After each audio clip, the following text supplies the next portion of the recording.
Okay.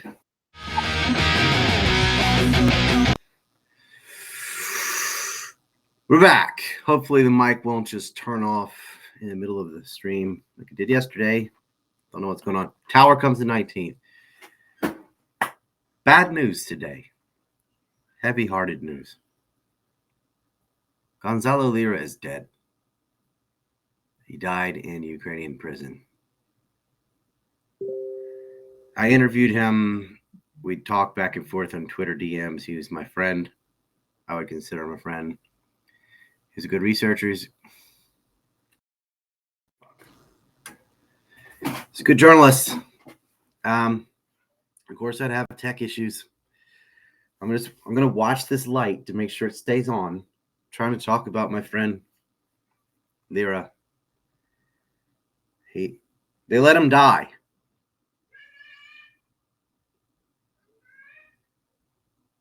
Victoria Nuland. Let's get that closer. Anthony Blinken and Victoria Nuland. State Department just let him rot and die, languish and die. Because he went against the war propaganda. And he named them. He called them out. He called them out on this show.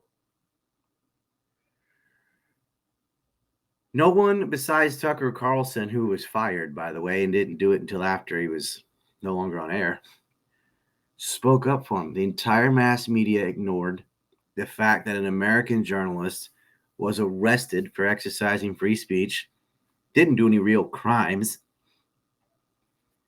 didn't lift a finger, didn't mention it.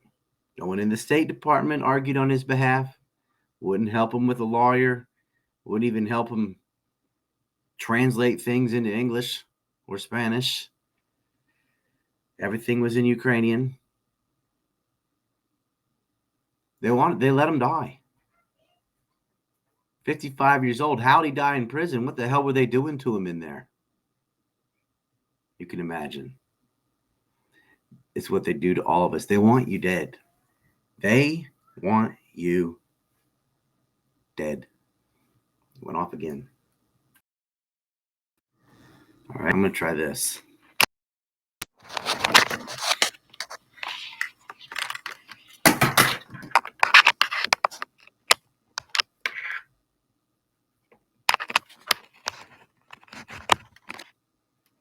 This is why I hate laptops. Nothing is compatible with anything else. You have whatever. It pisses me off to no end when I have something really serious to talk about and the fucking technical shit goes afray. And I don't want your advice.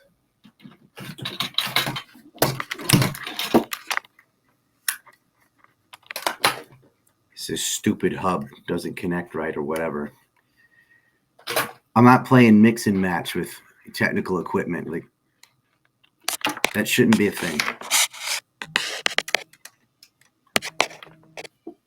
Of course, there's only one. Jesus Christ. That didn't work. Okay, I'm going to play you a long thing I already did and had prepared for today, since the mic's not working anyway, but I have a lot to say about Lira. And I am unable to do it. I guess I'll have to do it from my phone because nothing works. Please Shekelchat if you can. I want to get different things.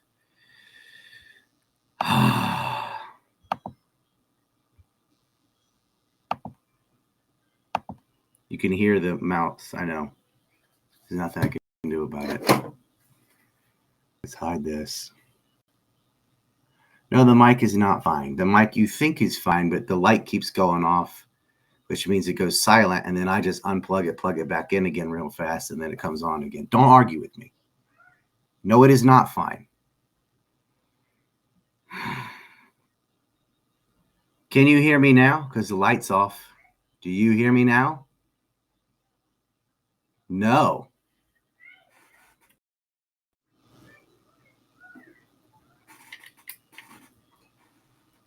I'm not doing that every 10 seconds.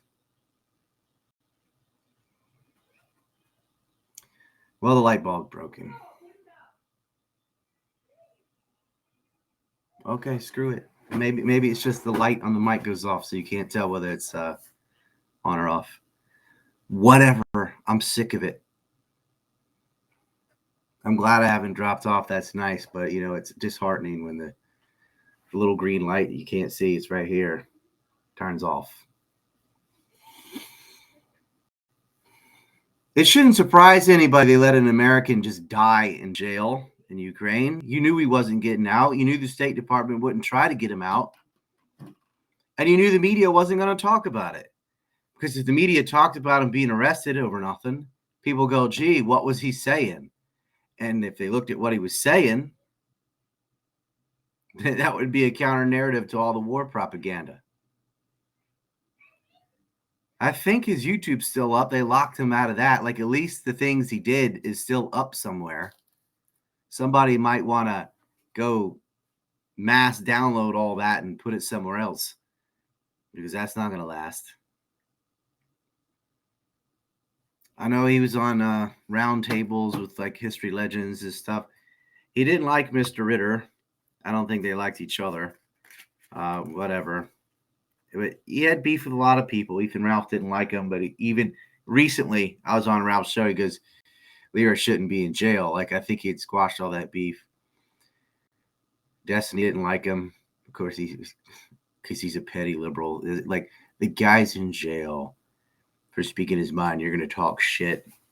Fucking don't even know where the 50 states are. An Adderall addict. Fucking, the system rewards these losers. The light went off, so I hope you can hear me. If you're just one of these people that learned something on Wikipedia the day before, and then you pop a bunch of Adderall and talk real fast, act like you're an expert on something, and everything you're spewing is just dog shit garbage, it's okay, because you'll be amplified. If you're one of these shitheads that goes around pranking people with bodyguards, going and talking shit, and if they do anything, your bodyguards stop them, or harassing people in passive countries like Japan, like that Somali asshole did, these kick streamers and stuff, they just go around either doing dumb pranks to innocent bystanders or bringing on OnlyFans whores. And even when they chastise them, they're still bringing a whore on their show so people will see the thumbnail, see the titties, and click on it. Like, that kind of utter garbage is what gets amplified. Being a fucking fool on foreign policy that's essentially what you get on TV news. But the same thing, these TikTokers that Biden paid to kiss his ass are amplified by the White House. But if you say anything real, you get canned, you get censored, sometimes you get jailed, and they leave you in there to die. Fox Dinner with Ulysses Grant with a spike in his ass says the government enabled the murder of an American citizen in a foreign country. No effort to release him. Something must be done. Death to Zionism. Oh, make no mistake about it. That's what it is. Your country is run by a cabal of Zionist perverts. It's criminals. They're thugs in Ukraine. It's thugs in the State Department. You have criminals. Look at that behind me. At every level. Your system's failed. FTH Davis S said, rest in peace with you. Man, I feel horrible for his family, and his State Department gave their condolences. Shut the up. You let him die. He's probably being tortured. Maybe he quit eating or something. He's just like, I'm never getting out of here. He would have gotten out, though. Ukraine's losing the war. Will they say anything after the fact that an American was jailed over nothing? We'll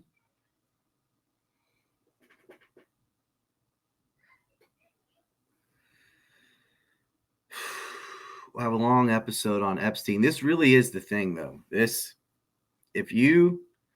If these tapes got released, everything would fall apart. There'd never be a war in Ukraine. There wouldn't be a war in Gaza. I wrote up a little thing on X. I can read it to you, but just the beginning.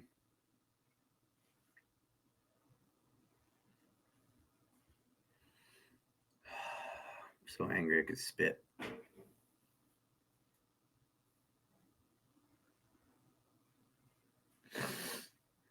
Epstein was just the first time the lemming looked in the mirror and saw the open wounds.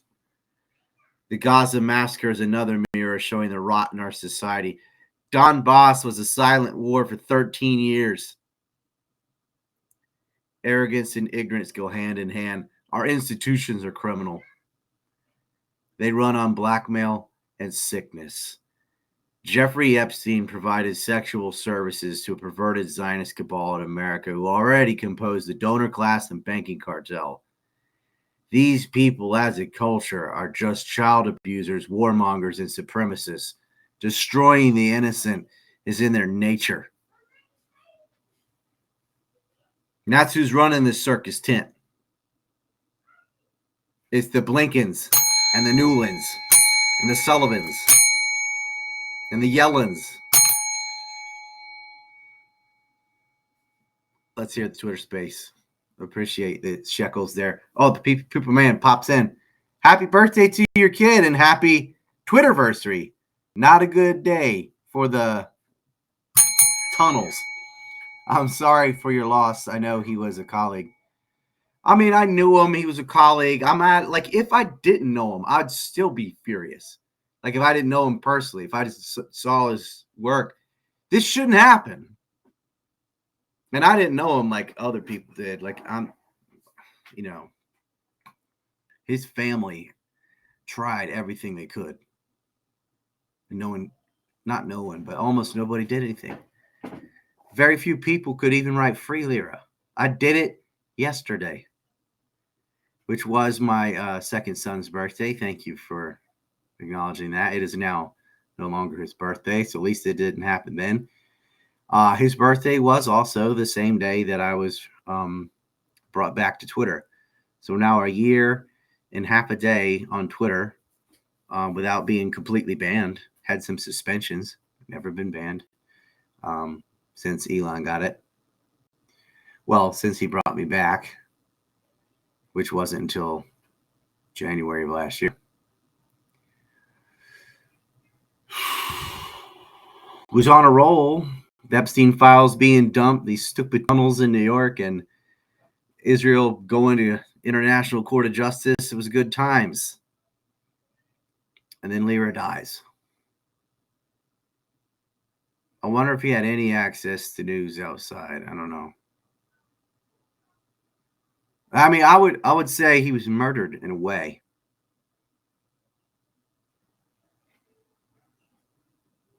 He wasn't even in jail for a year.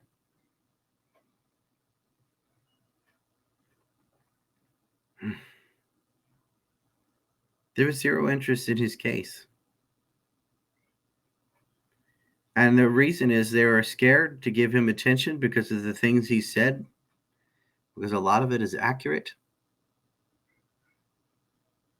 There were a lot of people suicided in Ukraine, politicians who got murdered for opposing the cabal, the criminal cabal, that regime that's in charge.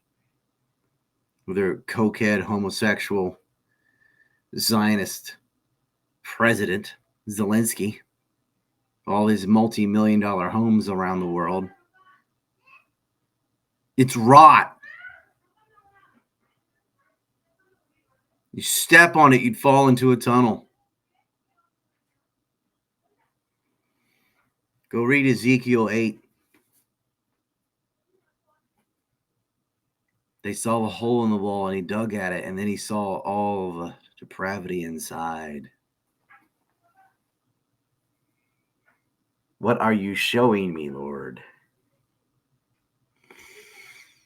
And he saw them with all their idols hidden beyond the walls.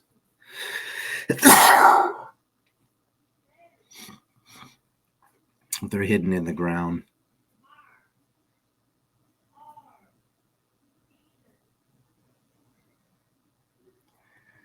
All right, I'll be back. Here's Epstein. And this is important because this is This is how it works. This donor class that created the Epstein ring, like he didn't just do this on his own and start blackmailing rich people. The rich people created the pedophile ring. Epstein was a construct. He was a face for it. He was a provider for these perverts.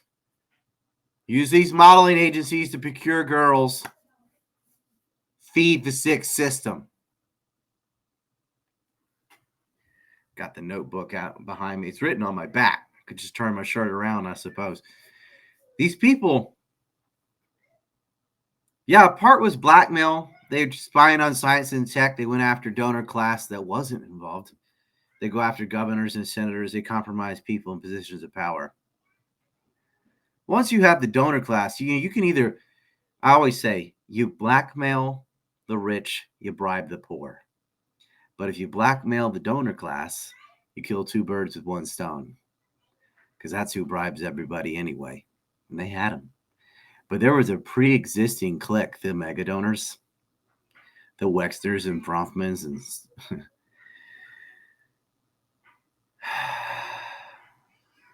the Schoensteins, the Dubins, the Wilfs, the Zuckermans,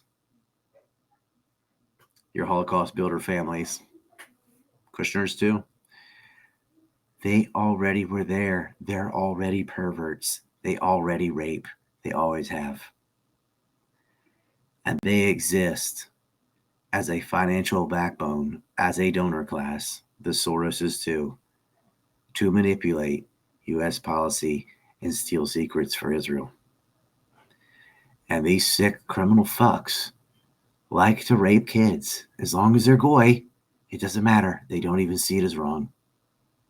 Israel is a refuge for pedophiles. Right of return. You have more of a right as a child molesting pedophile rapist, as long as you're a Jew, to have a right to return to Israel from the United States or wherever than a Palestinian does, whose whole family for many generations who was born there has, if they leave. Why would they accept criminal pedophiles? Because it ups their Jewish demographic. And they really don't care about pedophilia. If you're raping the goy, they're not real people anyway. This is a supremacist, disgusting, evil international clique. And they rape. And many of these people, it's not for blackmail. It's pleasure rape. This is what they do. Epstein was a service. Let's get into it. You ready? All right. Khaleesi. That's why we call her Killer Khaleesi. Right, we got Ryan up. Ryan, Man, I've been trying to get in this room for 30 minutes. Zios are trying to stop you from exposing the truth on Twitter Spaces. Yeah, maybe NSA. No, it's better than Sending you the before. co-host. Yeah. I'm sending the co-host invite, and the reason for that is, I mean, if you can accept it, let's see. That way, if any chick tries to interrupt you, just mute her. Let her learn some manners. Welcome, Ryan. This is the chick who's going to co-host with you, but she's going to say very little, I promise you, because she wants to hear everything you have to say. Yeah, because if I get interrupted a bunch, I'm just going to leave. I'm sick and I live in Asia and I'm not used to all the yapping. It's a joke. But true. So listen, Ryan, first of all, thanks for coming.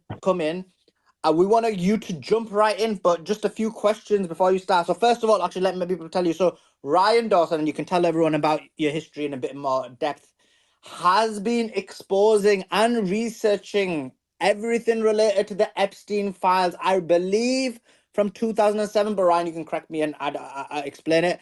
I mean, tell everybody, Ryan, when you started looking to Epstein, how long your research went about, and how long it took. And I remember, like, for example, in 9/11, you did a number of FOIA requests, and you explain to us the depth you went into when it came to 9/11. So tell us about Epstein. How did it go?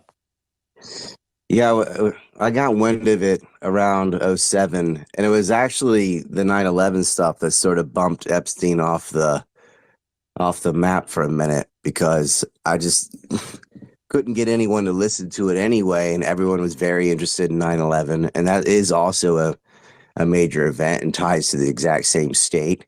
And we were at that time still occupying Iraq and people dying every day, which was a result of them erroneously attaching that to 9/11. So we talked about them on the forum and whatnot, and YouTube was like nothing back then, and I would end up getting banned off that in '08 anyway.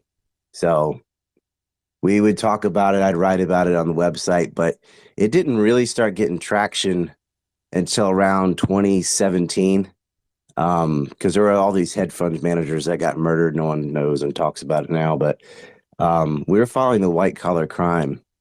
And then I met one of his victims, and then it exploded. And then he got rearrested in the summer of 2019. And then everyone wanted to know about him all of a sudden, even though in '08 he'd been arrested.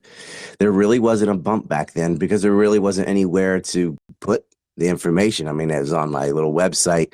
I had an AOL website too. They erased that. I had a forum. I was on someone else's forum. Then I started on. It doesn't matter. It got bounced all around. But you'd think after this guy, a billionaire gets arrested for what they say is prostitution, which I think is a misnomer, because kids can't be prostitutes. They can only be rape victims. But that there would be major interest in this case.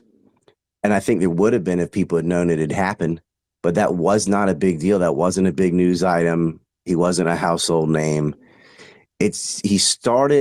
There was like some rumors about Dershowitz raping kids, and like Clinton hanging out and flying on planes with Epstein for a few years before he got arrested again.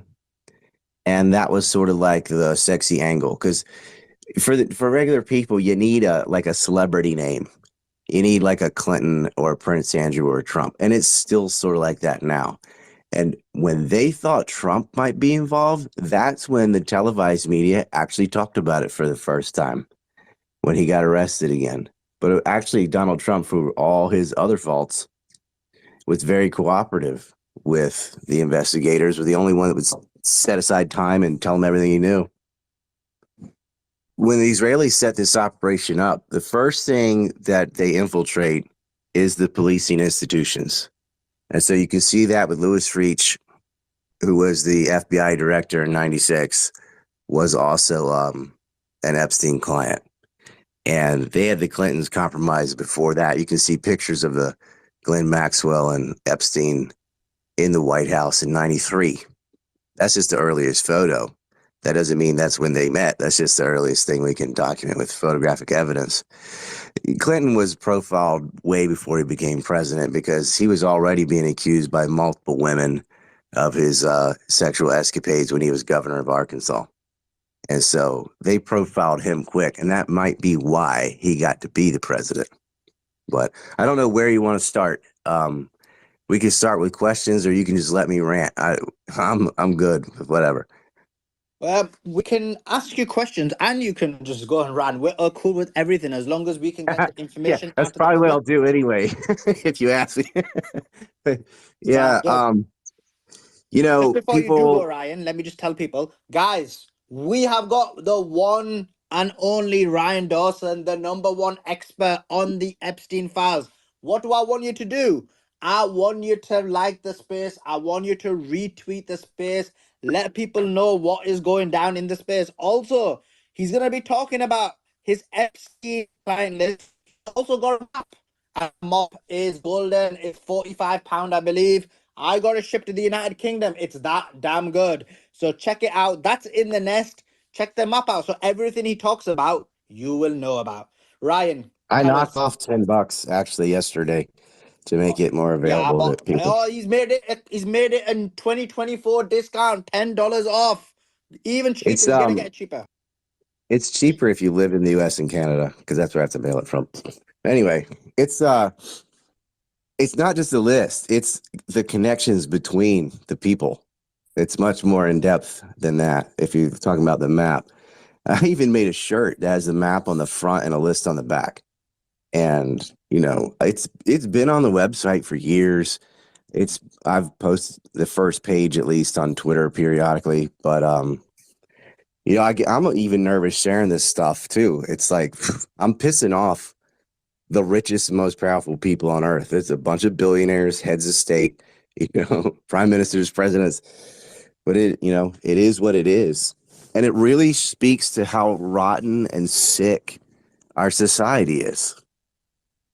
They focus on all the wrong things. And again, I know I'm going to talk mostly about the rapes, but there was a lot of white collar crime, and we could almost divide this into two shows because it is a mouthful for me to explain all the shenanigans he did at Bear Stearns and Tower Financial and all his LLCs and the way they were ripping people off. But this sort of was self-financing what he did. His seed money was from Les Wexner. But Les Wexner's money is not just from LL Brands. It's not just from Victoria's Secret and his real estate and stuff. He's a state asset. Always has been. Wexner Foundation was set up by the Jewish Agency. So was the UJA, United Jewish Appeals, which used to be like 4 different groups. It was United Israel Appeal, United Jewish Appeal, United but it's always been in this Bronfman syndicate of hardcore Zionists from the mega group, second generation from the Sanborn Institute, which is known as the mega donors. Sometimes they just call it mega. Mega is not a person. Mega is a group of people. And it's a group of Zionist billionaires that really are just using recycled foreign aid to personally profit for their own commercial interests so that they can become that Zayaim that live in Canada and the US and become this massive donor class. And you know who these people are. You're like, gee, have I ever heard of a Jewish billionaire who donates to prominent politicians and they always win? This is not AIPAC. That's another wing they have. But you know who these people are. They're household names, some of them. But Wexner was sort of a shadowy dude. He sold Epstein a house, a $51 million home for $1. And he was his only real client, his only real hedge fund client that he didn't lose money for was Wexner. So that's really just Israeli money with one layer between Wexner and Epstein. And, he's cavorting around with Glenn Maxwell, who's one that brought him into the intelligence apparatus. They started with Doug Lease, the stuff trying to run illegal, let's call it gray market weapons to Saudi Arabia and things, but they sucked at it. But they found their proclivities in the human trafficking because they were both personally invested. It was pleasurable to them too. They dipped in their own stash. And there were two, you can think of it as like two parallel class of girls. You had what we call the Windsor Mossad, provided with the Victoria's Secret and Abercrombie and Fitch models and MC Squared from Burnell and professional modeling agencies that were doing this for decades already and providing girls, a lot of them from impoverished places like Ukraine, and they would just snatch their passports. But on the side, Epstein was gathering high school girls and stuff from local areas around New York and Florida, and his pedophile ring actually overlapped with another one that had already been established in New York through these art schools. And this will tie into Leon Black, who's the billionaire, or was the billionaire owner of Global Apollo, and his whole staff is a bunch of rapey bastards like Robert Kraft and stuff. But anyway, that's who knew RFK Jr., by the way.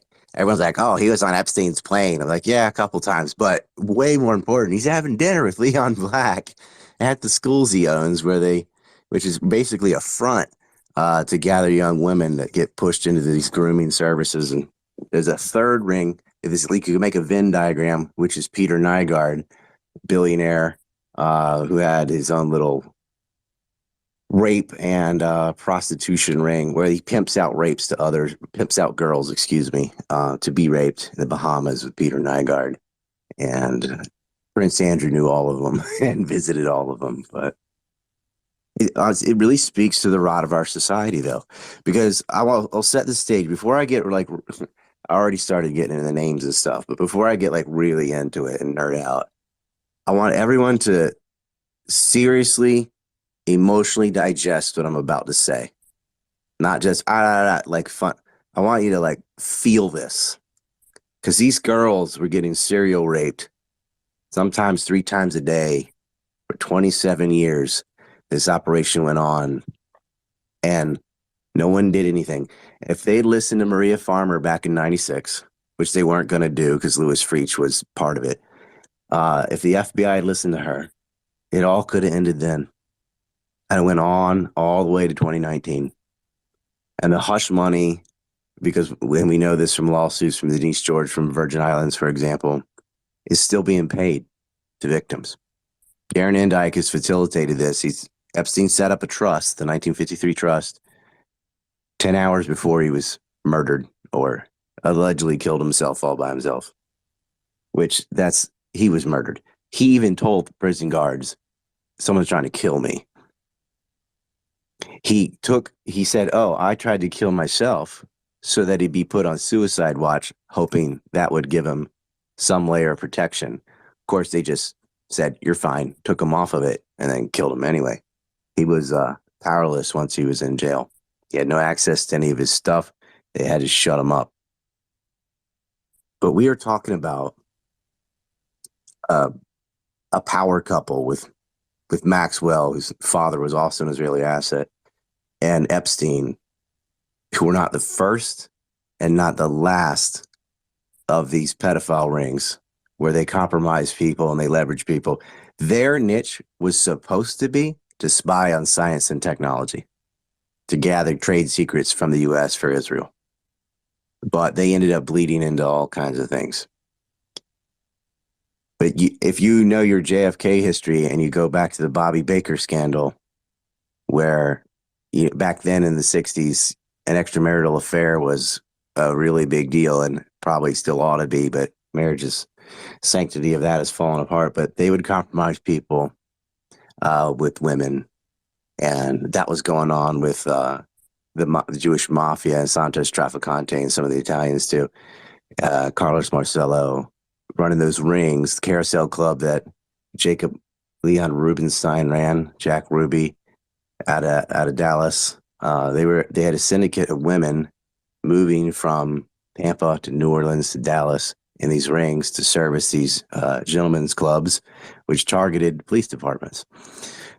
I'm just going to skip all that because if I get going on JFK, it'll be tomorrow before we get to Epstein. But I'm just saying this is an outgrowth of prior institutions who had mastered this craft. That's all you really need to know. So you get these two, and they're backed by the Israeli state. That's obvious. I'll prove that in a second. They're known by multiple, and I mean dozens, really, of billionaires. There aren't that many billionaires in the world. All these people knew him. All these people were conversant with him. They had heads of state. That's, from Tony Blair to Clinton. They had prime ministers. They had presidents. They had royals, bankers, hedge fund managers, senators, governors, and of course, Hollywood producers. And that's also a pre-existing network. And all of these people knew what was going on, and none of them did anything. Worse than that, instead of choosing to try to stop it, they chose to participate in it. Now, like I said, let that sink in. Really digest that in your head. These are the most prominent, powerful people in positions possible. And they know, and it's the most horrible crime, one of the most horrible crimes you can think of, serial rape of children. And they're like, yeah, let's join. They had modeling agencies that helped procure the girls for the operation. And they ended up creating an international pedophile rape ring with a massage parlor theme.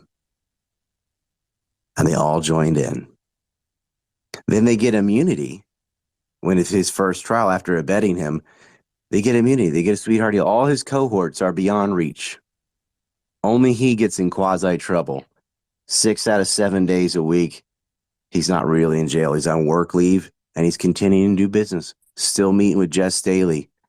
Visits the jail over 80 times.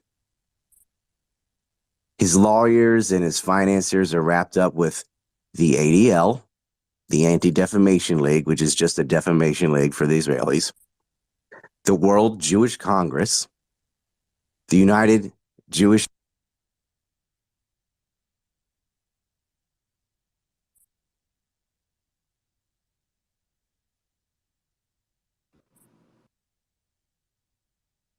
I can't hear Ryan. Is it me? No, I Yeah, can't No, hear you him cut it either. out. Zio attack, Ryan. Am I Audio gone? attack. Are you Oh, back? You're you're back. back. now. That's how long was I out? About 10 seconds. 10 seconds, yeah. Oh, well, okay. I was Everybody's saying, just afraid to say something because they didn't want to get yelled at. I think, okay, so if my phone goes black, I got to tap it maybe. I don't know. It's, I'm not a tech person, but I was saying they created this international rape ring with a massage parlor theme. And they could have stopped, any one of them could have stopped, or at least attempted to, and they didn't. They decided to join it. And then you get his lawyers and financiers. If you look at them, if ring the bell over and over again. I'm not going to do it because just I'll do a noise if they're not a bell. All his lawyers, like Dershowitz and Barry Kirscher, for example, got awards from the ADL. They're tied up with that, the World Jewish Congress, United Jewish Appeals, and a bunch of Israeli affiliate groups. Maxwell's dad was a Mossad asset that helped honey trap Mordecai Vanunu, who's the man that took pictures of, he was a Christian convert who took pictures of their illegally acquired and produced nuclear warheads. That's her father, the guy that put him in jail, and they got him with a honey trap. A woman his age, by the way, but they got him. His co-rapists are a who's who of Zionists. They're including 3 Israeli prime ministers and 1 Israeli president. That's Moshe Katsav, who was a Israeli president who was also convicted of rape.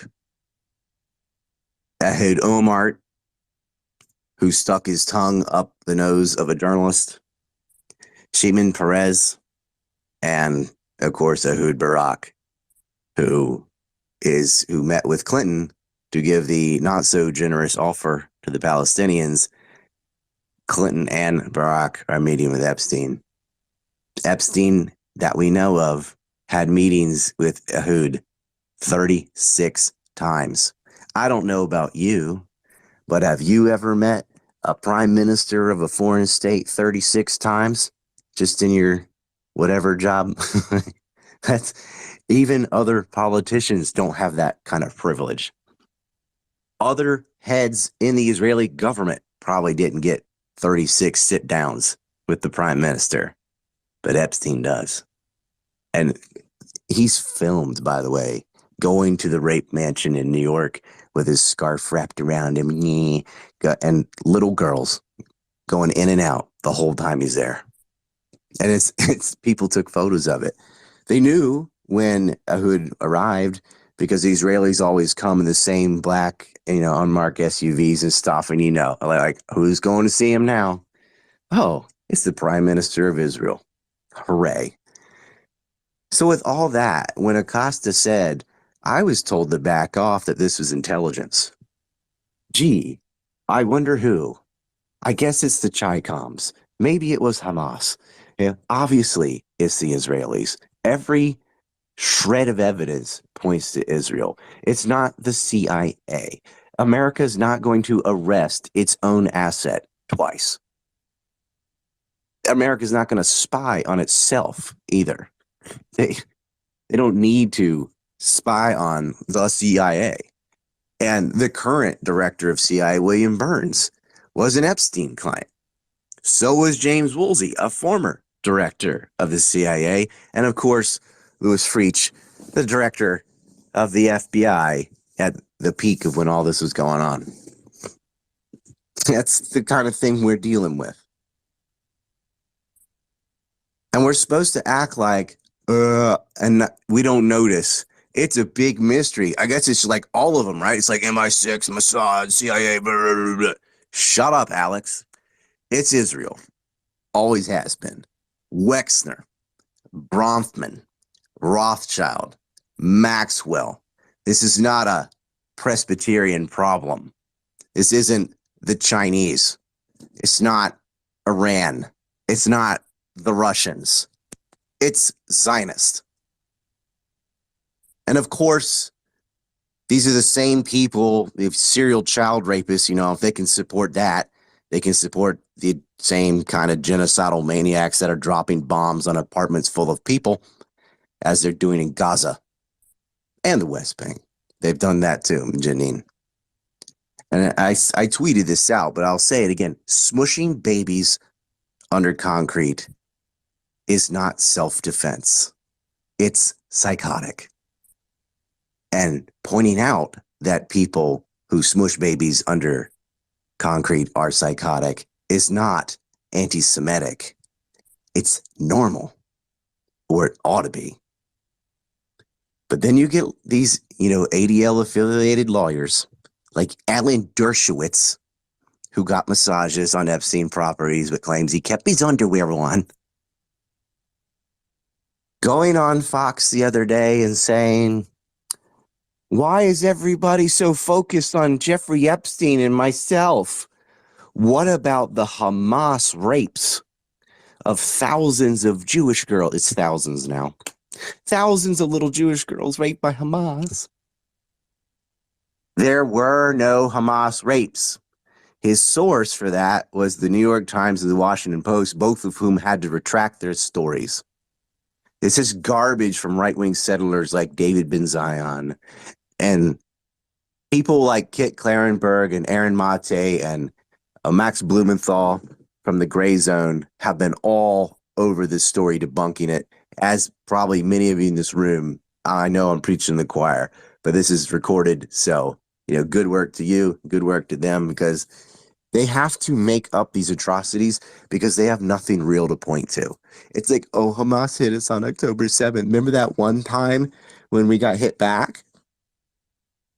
Gee, I don't know. Is that a result of wrapping a wall around a population of people with automatic gun turrets pointed at them and blockading and all the rest of the horrors? This doesn't need to be explained, I guess.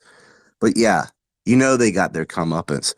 But the kind of people that'll rape a kid, it's not a far hop to murder a kid. And it's not a far jump from that after you are willing to rape and murder children and even babies to, let's just harvest their organs too. And they did that to an American girl, Rachel Corrie, after they flattened her with a bulldozer because she was trying to protect a doctor's house. And what they did is they pulled up the debris under her feet and knocked her down. Then they ran over her, and then they backed over her again.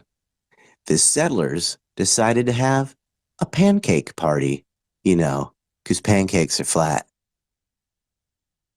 I'll mentally try and imagine the kind of evil it takes to celebrate pancaking a young girl who tried to stop you from ethnically cleansing a population and just running a bulldozer through someone's house. How dare she block us who have divine right by God to ethnically cleanse this land, according to the story of the guy with, that wrestled an angel or whatever. After they murdered her, her family said some of her organs were missing. They robbed her body internally. Couldn't even leave the corpse alone. These are the kind of demonic sick. I'm not going to cuss. I'm going to try not to. That's the kind of ilk we have to deal with. And I can't imagine the torture and the things that Palestinian prisoners, have gone through when they have total control over someone. Some of them have sat in solitary in a little 6x7 room for so long they're going blind. They have no vision beyond 6 feet. More people also have heard about like false rape accusations for people like Julian Assange or the Tate brothers than they have about actual rapists like Jean-Luc Burnell or Glenn Dubin or Peter Nygaard. And Peter Nygaard's a convicted serial rapist sitting in jail right now. But it took decades to get him. They would summon him and he just wouldn't show up. But when you're a billionaire, you're in that privilege class. And then what you have to understand is, in addition to all that I just said, about all these powerful people that are just okay with raping kids, and it's not just blackmail, like, okay, you got blackmailed. Why would you go back again and do it again? And then again, like, oh, well, I've already done it. Might as well keep going. There's no empathy for these children, no concern for the damage they're doing to these girls at all.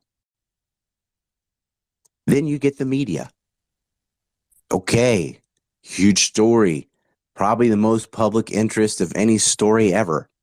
Not ever, but like, not since like a presidential assassination has there been more interest in a story than a bunch of billionaires. Like, this is the Illuminati that everyone talks about. A bunch of billionaires that got together. They even had a private island to rape kids. That's an interesting story. And some people did try to write about it. Vicky Ward and Julia Brown, from like everything from Vanity Fair, the Miami Herald, to CBS News, gets the story. Okay, let's tell everyone what's going on. Now, in every single incident, they're editors, which is where, if you want to own the media, you don't have to have all the journalists. You just have to have the editors. That's where it bottlenecks. And the editor said, you can't run that story. Probably someone above them said, don't let them run that story. And so they didn't. And they had everything. They had enough anyway. And they're on tape. A CBS News anchor who admitted that she had everything and that they wouldn't let her run the story was then released for talking about the story about the story. And yet, several CNN producers that same year were caught with child pornography. What's going on? Not like one guy. The top level executives for a global news institution are into child porn. Some of them are like trying to bang their own relatives, their nieces and things. I had a stiffy at the pool and my young niece was checking it out. Like gross ass stuff. Incest. It's like, man, is there a text somewhere that promotes incest and owning concubines by the hundreds? Is there a book that has all that in it? Huh. I think there is. I think it's one we've all read. I don't know how society gets this way. But then it wasn't just the legacy media, it was social media too. You can't talk about this on YouTube or Facebook or Instagram. You can talk about it in a limited way or a ridiculous way, like saying he's still alive, or just like all these false lists that came out where they just take a screenshot of the black book, which is lazy and wrong because not every single person they knew was involved in this. Or just flight logs. Again, not everybody on a plane knew about the whole operation. Some of them, they're trying to pull them into the circle and they didn't take the bait. And we'll talk about some of those. And then there's the QAnon stuff, which is just wholesale made up, like Jimmy Kimmel. Jimmy Kimmel is not in any of the documents, but I've seen on Twitter where people have taken a screenshot of a portion of a document and just added his name. It's not in there. Another thing I saw from legacy media, they'll say stuff like new names from the hundreds of documents released Wednesday, Thursday, and Friday of the lawsuit against Glenn Maxwell. Leonardo DiCaprio, Bruce Willis, Cameron Diaz, more at 6. Okay, those names technically are in the documents, but let me give you the context. Epstein would be on the phone and he would say, I just talked to Leo, I just talked to Bruce, trying to name drop. And then the lawyer asked, did you ever meet Leonardo DiCaprio or Bruce Willis? And her answer, no. Did you ever see them? No. Did any other girls ever see them? No. So, okay, the name is in the document, but the context is no, they're not involved. No one ever saw them. No one ever witnessed this. There's zero evidence of Bruce Willis or anything. Now, they might be other, things on their own that are weird, or, Bruce has said some weird comments. Leo does like to date young women, but there is zero evidence that they were using Epstein's services, and really neither one need to. They could, if they were into that, they could pull it off on their own. But the reason their names are in the headlines is because everyone knows who they are, and we have a society driven by clickbait. The more powerful, way more powerful than Hollywood celebrities, people who are on this client list are not the sexy names. It's not like, ooh, this guy. They're just boring hedge fund manager, banker, hotel tycoon, rich but not famous type of people. A lot of them. There are some that are like, ooh, Bill Gates. Okay, you know him. And he used to be the wealthiest one. And he got compromised in this circle. But most of them, if I start reading off the client list, it's like womp womp, because no one cares unless it's a celebrity name. And I blame that on the public. I'm like, look, who did it is who did it. And learn who they are. Because these are the people responsible for financing these things, facilitating it, covering it up, and participating in it. And I'm sorry if Nathan Myhrvold is not as cool a name as Leonardo DiCaprio or something, but that was a top executive at Microsoft, and he not only participated but brought more people into the circle. Like, that was the stepping stone to Bill Gates, along with Miss Walker, Melina S. Walker. She introduced them all. And that's kind of how they would operate and I really hate how they're always introduced to the public as Jeffrey Epstein and Glenn Maxwell, a disgraced financier and a British socialite. British socialite. How about serial rapist and human trafficker? Serial pedophile rapist and human trafficker. Because that's what they were. She's not a socialite. She's a psychopath that raped little kids. And they dispose of these people. They're expendable. But so I try to talk about this on YouTube naively. I was banned. I go on someone else's channel. There's a gentleman in the UK. I'll be on his show tomorrow. His name is Sean Atwood. He does true crimes and things. We got into it. This is where the Epstein stuff really blew up. Is when I started talking on Atwood's show. Guess what happened to him? They took his channel. Because he had 1 million followers or close to that, he has a rep, talks to him. They'll give his channel back conditionally. You got to get rid of these videos. Anybody want to guess which videos had to get removed? All his conversations with me about Epstein. When Glenn Maxwell got arrested on July 2nd, they canceled my Patreon. Same day. They're scared to death. And why? Why is YouTube covering up crimes of serial pedophiles? Google. What's going on, Google? Well, go look at the list, because there's a lot of top Google execs who are clients. And that's what I said. They target the policing institutions. And that includes it's like the FBI, obviously, but also the press. If you want to have a crime go in perpetuity, Just be associated to Israel, because then you're automatically left alone, because they already have everybody embedded in place to protect the other crimes. Killing American sailors, stealing uranium, blowing up hotels, blowing up embassies, ethnically cleansing Palestinians, preemptively attacking Syria over and over again with airstrikes, no repercussions. All the things they do. Not on the news, not on the news, not on the news, and won't be. In fact, they twist it when they are caught, when there is a little bit of pressure from social media or something, or foreign media that says, oh my God, they burned a house down with people in it. What happens? Oh, they're just defending themselves. They make excuses. They won't even tell you what settlers are. They act like that Palestinians just shoot rockets at them every day, and then they're reacting to that. Not the fact that they're building Jewish-only colonies, which is internationally illegal, and all the UN resolutions are breaking. And now you have this IJC case. It's like, well, that's great, but are they not already in violation of international law with the settlement policy? Are they not already breaking a multitude of UN resolutions? So let's say they're guilty, and they are, of genocide. Okay, how are you going to enforce that? Because they have America, and they have America deep. They don't have the American public. They have every politician.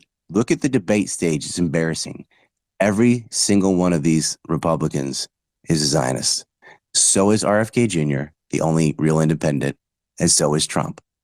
So there's no deviation there. It's just like, on a scale of 1 to Nikki Haley, how Zionist are you? Because, actually, it shouldn't be from 1. On a scale of 8 to Nikki Haley, how Zionist are you? That would be more accurate. Feel free to Israel that phrase, by the way. This, you look at it, all these attention. There was more people talking about Andrew Tate, who did not rape anybody, obviously, for months, than any of the people on this list, who not only raped, they raped kids.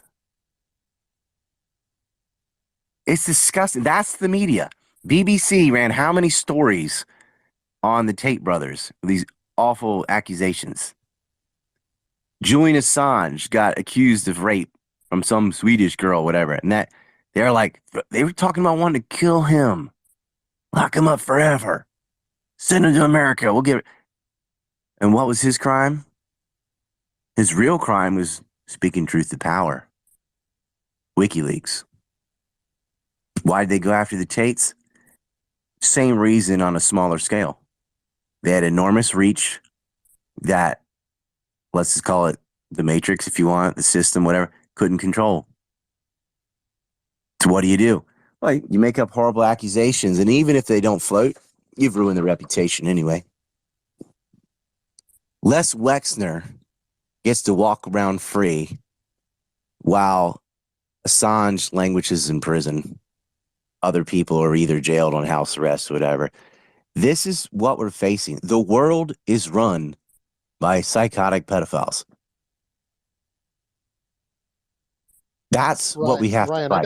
I got a question, if I might interject. I mean, you're cooking, brother, but I got a question for you. This is Sam, by the way, Sam Parker. Yeah, go for it. I mean, that's why it's a space. No, you're cooking, bro. You're cooking, and I'm riveted. But yes, I just thought I'd hop in at the question here. But so, what benefits, other than like, I assume many of this is such an adult, difficult topic, so I'm just going to have to say it. Like, obviously, some of them enjoyed raping kids, but like in your research, is for some of them, it's not so much that they enjoyed that part of it, but it gave them access and other benefits. And if that's the case, like what were the trade-offs? Like, what were they getting in? So they're getting blackmailed, but I am assuming that they were also lulled into, it's like not they're just getting blackmail. benefits too, right? Right. Well, So they were getting benefits, policy. right? It's an insurance policy. It's just like the mob saying, shoot this cop. Now you're one of us. If you're on film raping a kid, you can never change your mind, deviate, or leave the clique. So it's sort of an insurance policy. A lot of them are already Zionists. But this is what I was saying. When I said there were two tiers, you had the Windsor Mossad level high organized crime, professional honey traps. That's what Israel organized, and that's what they were using to target universities, especially. They went right into the donor class, the admin section. They would control what got funded and that they had access to whatever you discovered. That was going on at MIT, Harvard, Ohio State, and so on. And then there's a mouthful there. But I didn't tell you the other tier. The other tier was this low-grade collection they got locally of high school girls and stuff, because they figured out, hey, we can rape as much as we want. We're tied to Israel. We know the Rothschilds. We know this. So for their own pleasure, they got to be serial rapists. But that was their downfall. They put cameras in every room. And this is in the new files. Like, we knew this, but this is now flat out said in testimony. They were filming. They actually had the cops set it up for them. They claimed to have been robbed. And they go, oh my gosh, I lost these things. I need surveillance. I need hidden cameras. And I want like a control room where I can see all the different rooms. And that's what they made, and that's what he had. And they got lots of CDs and tapes, and then later it went digital. They have all this information. And the FBI even found a stash of this with loose diamonds and weird passports and all that. And they photographed it. They didn't look at it because they didn't have a warrant. And they came back, it was gone. It was missing for days. And Richard Kahn, ding, it's like, oh, I got these. Why haven't we seen any of these CDs? You know why. You can't. But I want you to think about this. I said this to Myron and Fed Reacts yesterday. If you have a camera in your house, say one of the bedrooms, it's got, his New York house used to be a school. Okay. 9 bedrooms. Yeah. Okay. I catch, let's say, Tom Pritzker fucking a 13-year-old or something. All right. Now what? I can't use that. Oh, it went black. How are you going to use that? Because it's in your house. Okay, you got somebody banging a kid on film. So now would you like to explain why some 13-year-old is in your house with some guy who's a hotel tycoon? Like, why are they there? Obviously, you set that up. And even if you say, oh, no, my security filmed it on accident. Okay, but why do you even know these girls and why are they there? But these morons don't think it through. Because you look at the case of Charles Kushner, and he's a convicted felon. That is Jared Kushner's father, by the way. When he was blackmailing people on his own, because he was supposed to blackmail Governor McGreevey, which he did, flew him to Israel, introduced him to Golan Sipel, who is a homosexual Israeli that slept with the governor, because the governor of New Jersey is who decides who the chairman of the Port Authority is. And the chairman of the Port Authority gets to divvy out contracts, property contracts for New Jersey, New York. So they have to procure that position. It ended up going to the former president of AIPAC. But these are the people, and I have a film about this, Trump's sinus ball and chain. The Kushners are buying property right across the Hudson River, just in case, a couple buildings disappeared, or 3 or 4, as they did on 9/11. But when he was honey trapping people, he blackmailed his own brother-in-law, in addition to the governor. Governor McGreevey was banging a Israeli national homosexual in his wife's bed while his wife was trying to recover from cancer in the hospital. And the whole news media dropped it because he was like, I'm a gay American. Oh, so brave, so beautiful, whatever. Who cares that you're gay? You are sleeping with a foreign national who you gave a 6-figure job to in our security sector for nuclear power plants. Because they're spying on that too.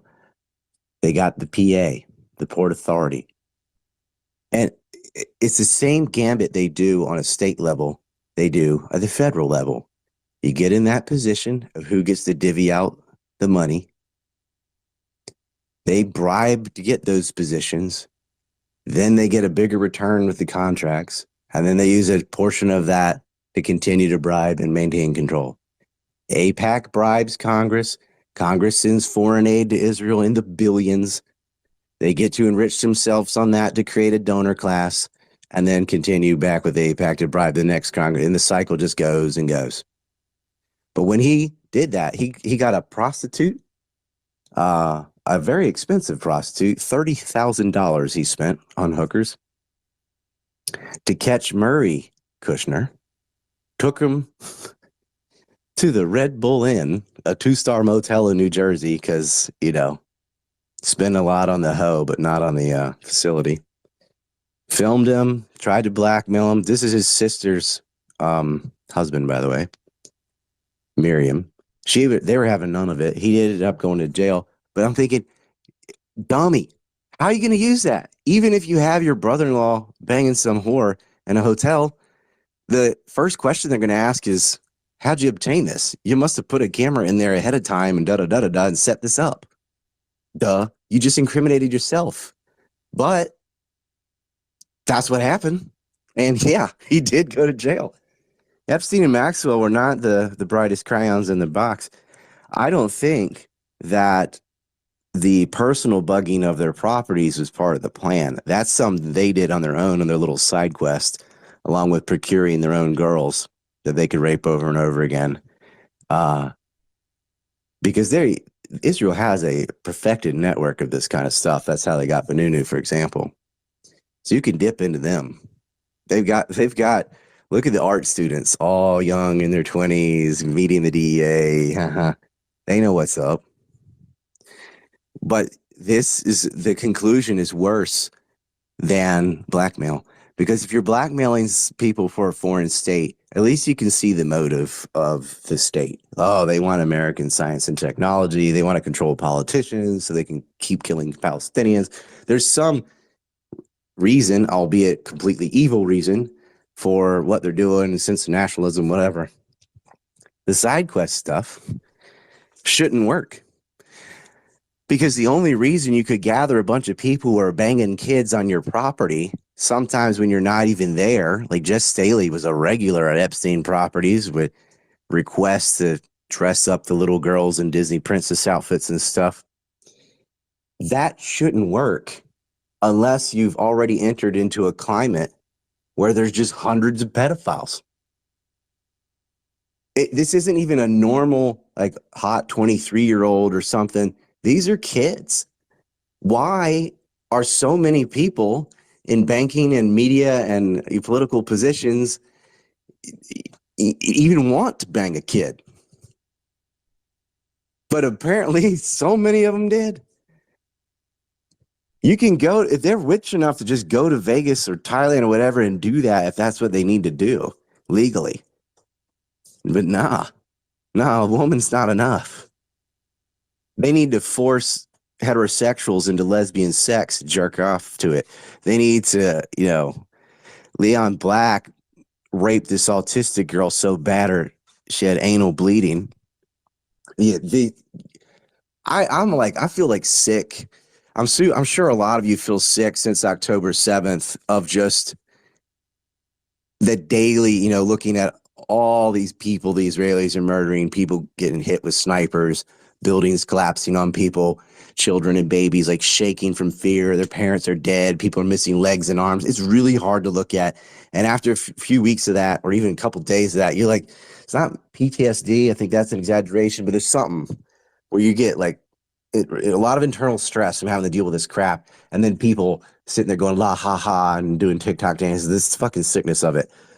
I get the same feeling when I have to read all these rape testimonies of the details, and you have to, because you got to read the whole document.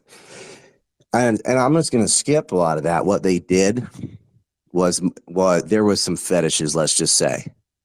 Not that, and like rape is rape. It's always wrong, but there are degrees of worse. Trust me. And they did them all. So part of it's that insurance policy. Part of it's just pleasure rape, which is the sickest. It doesn't even serve a state interest.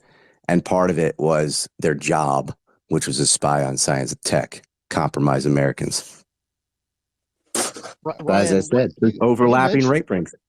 you mentioned that when you brought this up, they nuked that guy's channel. Sean I Atwood, mean, yeah, John. I mean, I'm sure you're aware, right, that Jelaine was undercover at Reddit, and her sister's, doing all that software for the FBI. Oh yeah, Max Hill, Magellan, NSO, stole Pegasus. That's what. But where I'm going with that is how much of our current online censorship regime is being directly driven by this ring, by these crimes, by this. Yeah. I would say all of it. I mean, like how? I guess I'm saying is like how direct is the relationship? Let me give you an example.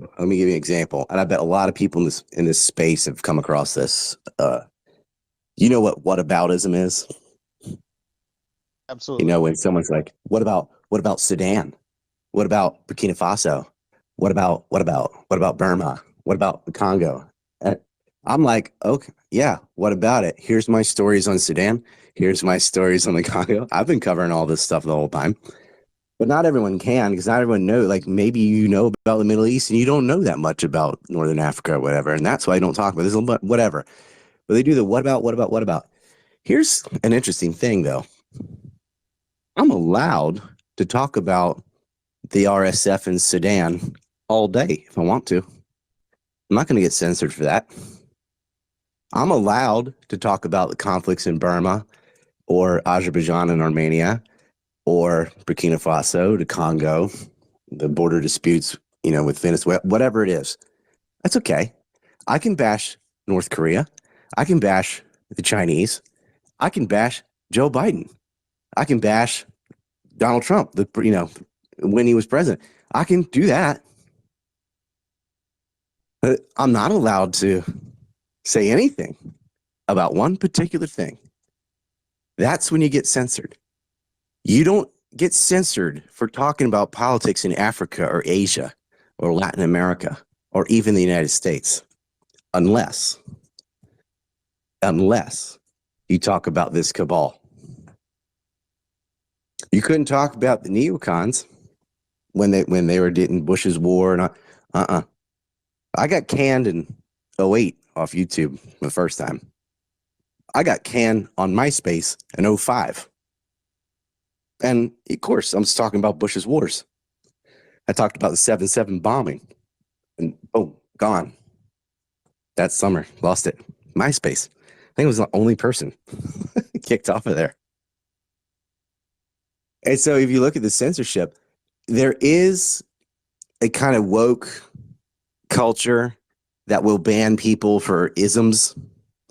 But the whole point of weaponizing this kind of biological categorization of people, your isms, your racism, your sexism, your transism, or whatever it would be called, homophobic, that's a battering ram.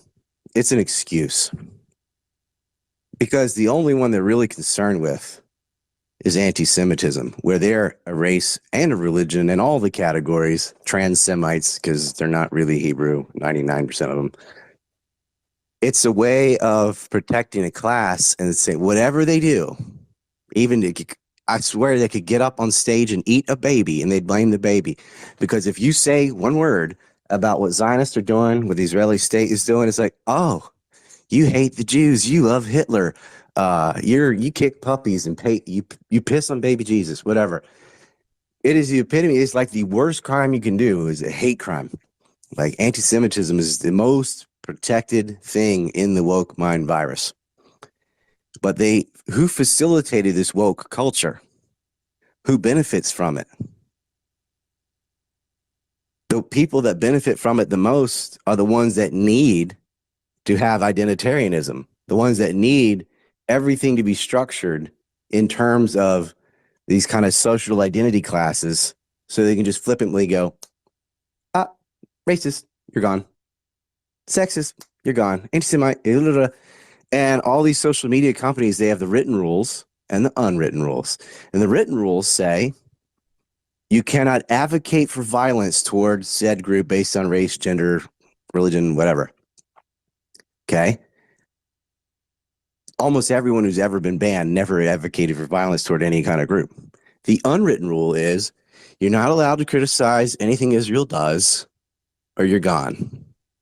But there definitely was a degree of people who got banned for questioning the COVID, questioning the integrity of U.S. elections. And those are the only elections that you got banned for. You could question anything else. Certain topics would get you the boots, climate change, maybe. But all those things overlap with a particular group, with a particular agenda. I'm not going to get into depopulation and replacement theory and all that stuff, but all these things, they use the vehicles of climate change and, for lack of a better word, vaccines science. It's not really vaccine. I'm not going to get all that, but like that is all aiming at a central goal. And those are the only things you'll get banned off for is questioning the cathedral about their COVID science, their climate change science, and their, diversity, equity, inclusion, the open borders. All these things relate. One place doesn't have open borders though. They don't even have borders really because they're continually expanding, and that's Israel. Sounds to me like we should Johnson rename and Johnson, by the way, cathedral Elizabeth Johnson, who that's one of the factions that made the vaccines, there's some property exchanges with Maxwell's sisters. I was just going to say maybe we should rename the cathedral to the synagogue. Well, no, because then you get banned. You just got to be like cathedral, Kanye. So basically, I guess what I was asking is, the current model that we've sort of operated under is like you have organizations like the ADL and the SPLC that work behind the scenes to push Israel's agenda. And I guess what I'm saying is the not really behind the pressure, scenes anymore. Right, but I guess what I'm saying is the pressure, the pressure and the power toward being applied to enforce the censorship is actually directly tied to this extortion racket and this blackmail scheme. And I mean, and another thing but the other thing that helps them is this. I can't talk about World War II stuff, but like this idea. If you have to give an example of something evil, right? It's always Hitler, the Nazis, that both sides do this. They'll be like, so-and-so's the Nazis. And they're like, no, you're the Nazis. And because that is the unquestionable epitome of evil. And I mean, I agree, fuck the Nazis, but oh man, I cussed. Oh well, see, that's the one time you're allowed to though, is if you're saying it about that group. I don't see a big difference ideologically between Nazis and Zionists. I mean, they're both ethnic supremacists, gaining land. One's social Darwinistic. One thinks God gave it to him, whatever. Same result, murdering a bunch of people. You think you're superior. But the Zionists are not acting like Nazis. The Nazis are acting like Zionists because they're the OG racist. I mean, that's been going on way before that German group popped up. But what happens is they use Judaism and Jewishness as camouflage because it's effective. Like it really shouldn't have anything to do with being Jewish. Being Jewish, if you're basing it by descent, is just an accident of birth. If you're basing it on religion, whatever, some people change, some people convert. All it is it's a political shield to be like, I'm Jewish, which means like I'm related to the people who died in the Holocaust, so I am above criticism. That's what it means. It's a browbeating, guilt-tripping way of protecting people because the woke mind, you rightly get disgusted, but they really show, like even little kids, like 6, 7 years old, the concentration camps and starving people and how bad. You don't see that for any other war. Maybe you ought to. But like every kid in America has to go to Holocaust museums and see how bad the Nazis were and da-da-da. Not their own ethnic cleansing campaign of Native Americans or anything else. Like all the millions that died of starvation because communism was a bad idea. The Bengal famine, the list is, King Leopold and Cecil Rhodes, all these other monsters, just as bad as Hitler or worse. But you don't see it. And the difference in the way these things are covered is even recently, right, when 500,000 Iraqi kids starved to death And then it slid into Yemen, starving babies. No pictures, no film, no coverage, so no disgust. We see it for the victims in Treblinka and Auschwitz, and I'm okay with that. But we don't see it when America does it. We don't see it when the Israelis do it. You only see it when a faction that's no longer in charge is the guilty party. And what that has allowed them to do is to do what the sickest crap imaginable. And as soon as you get onto them about it, anti-Semitism. And that's a conversation ender. It's because based on accusation alone, you will get banned. And you don't get to be like, I'm not saying there's some racial teleology or that Jews are just genetically prone to be a bunch of perverts or something. We're talking about a country with national and personal commercial interest that has an ideology which is not biological to behave the way they're doing. And it gets worse and worse because there's no consequence for it. Every other form of racism has social backlash. Like there's nothing worse than being a white supremacist in today's society. And that really crossed the board. That people are just like, hey, treat people as individuals. That's pretty much universally accepted except for a very small margin of people.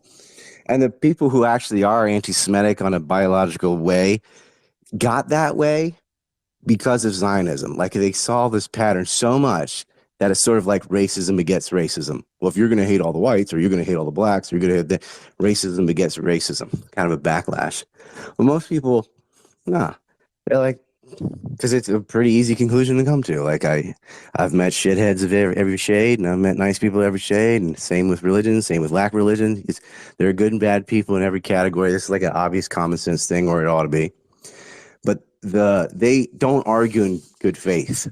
They just want to be like, I have accused you of a horrible thing, therefore you're guilty, and we can erase you.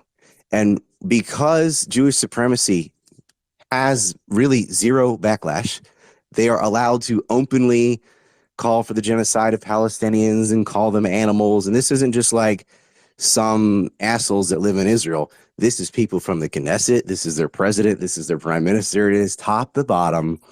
57% said they weren't punishing the Palestinians enough. They can arrest them without trial. All you know the list of crimes. But there is no stigma, no social stigma for being racist if you're Jewish.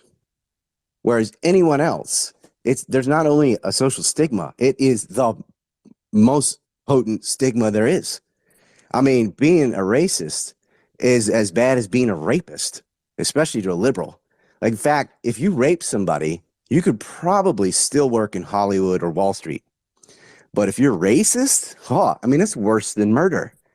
Barack Obama could murder 100,000 people in Libya, kill all these black and brown people. And I know there's no pretext for that war, by the way, and survive that and get reelected, no problem. But if he said the N-word, which you're gone, racist, get rid of that. That's a witch hunt. Oh, murdering black people, that's okay. But don't use these epithets because they've been socially conditioned to think that racism is the worst thing in the world. And it's not. I agree it's a bad thing, but it's pretty low on my list. I can list many things worse than being a jerk. This is essentially what it is. Having supremacist beliefs. It's when you act on those, as Zionists do, and they feel entitled because the racism gives them this sense of entitlement. Like, well, I have a right to your living room or this land or whatever. And sometimes it's wrapped in religious dogma. Sometimes they don't even really believe it. They just say it because it works. It's, from greed. It's from hate. It's from whatever. But it works because you are not allowed to criticize it. And it's because of that, because we don't have free speech, because we can't condemn things that ought to be, that they get worse and worse and worse. To the point where, go look at any settlement. These people are so twisted and dark and horrible that it is beyond comprehension.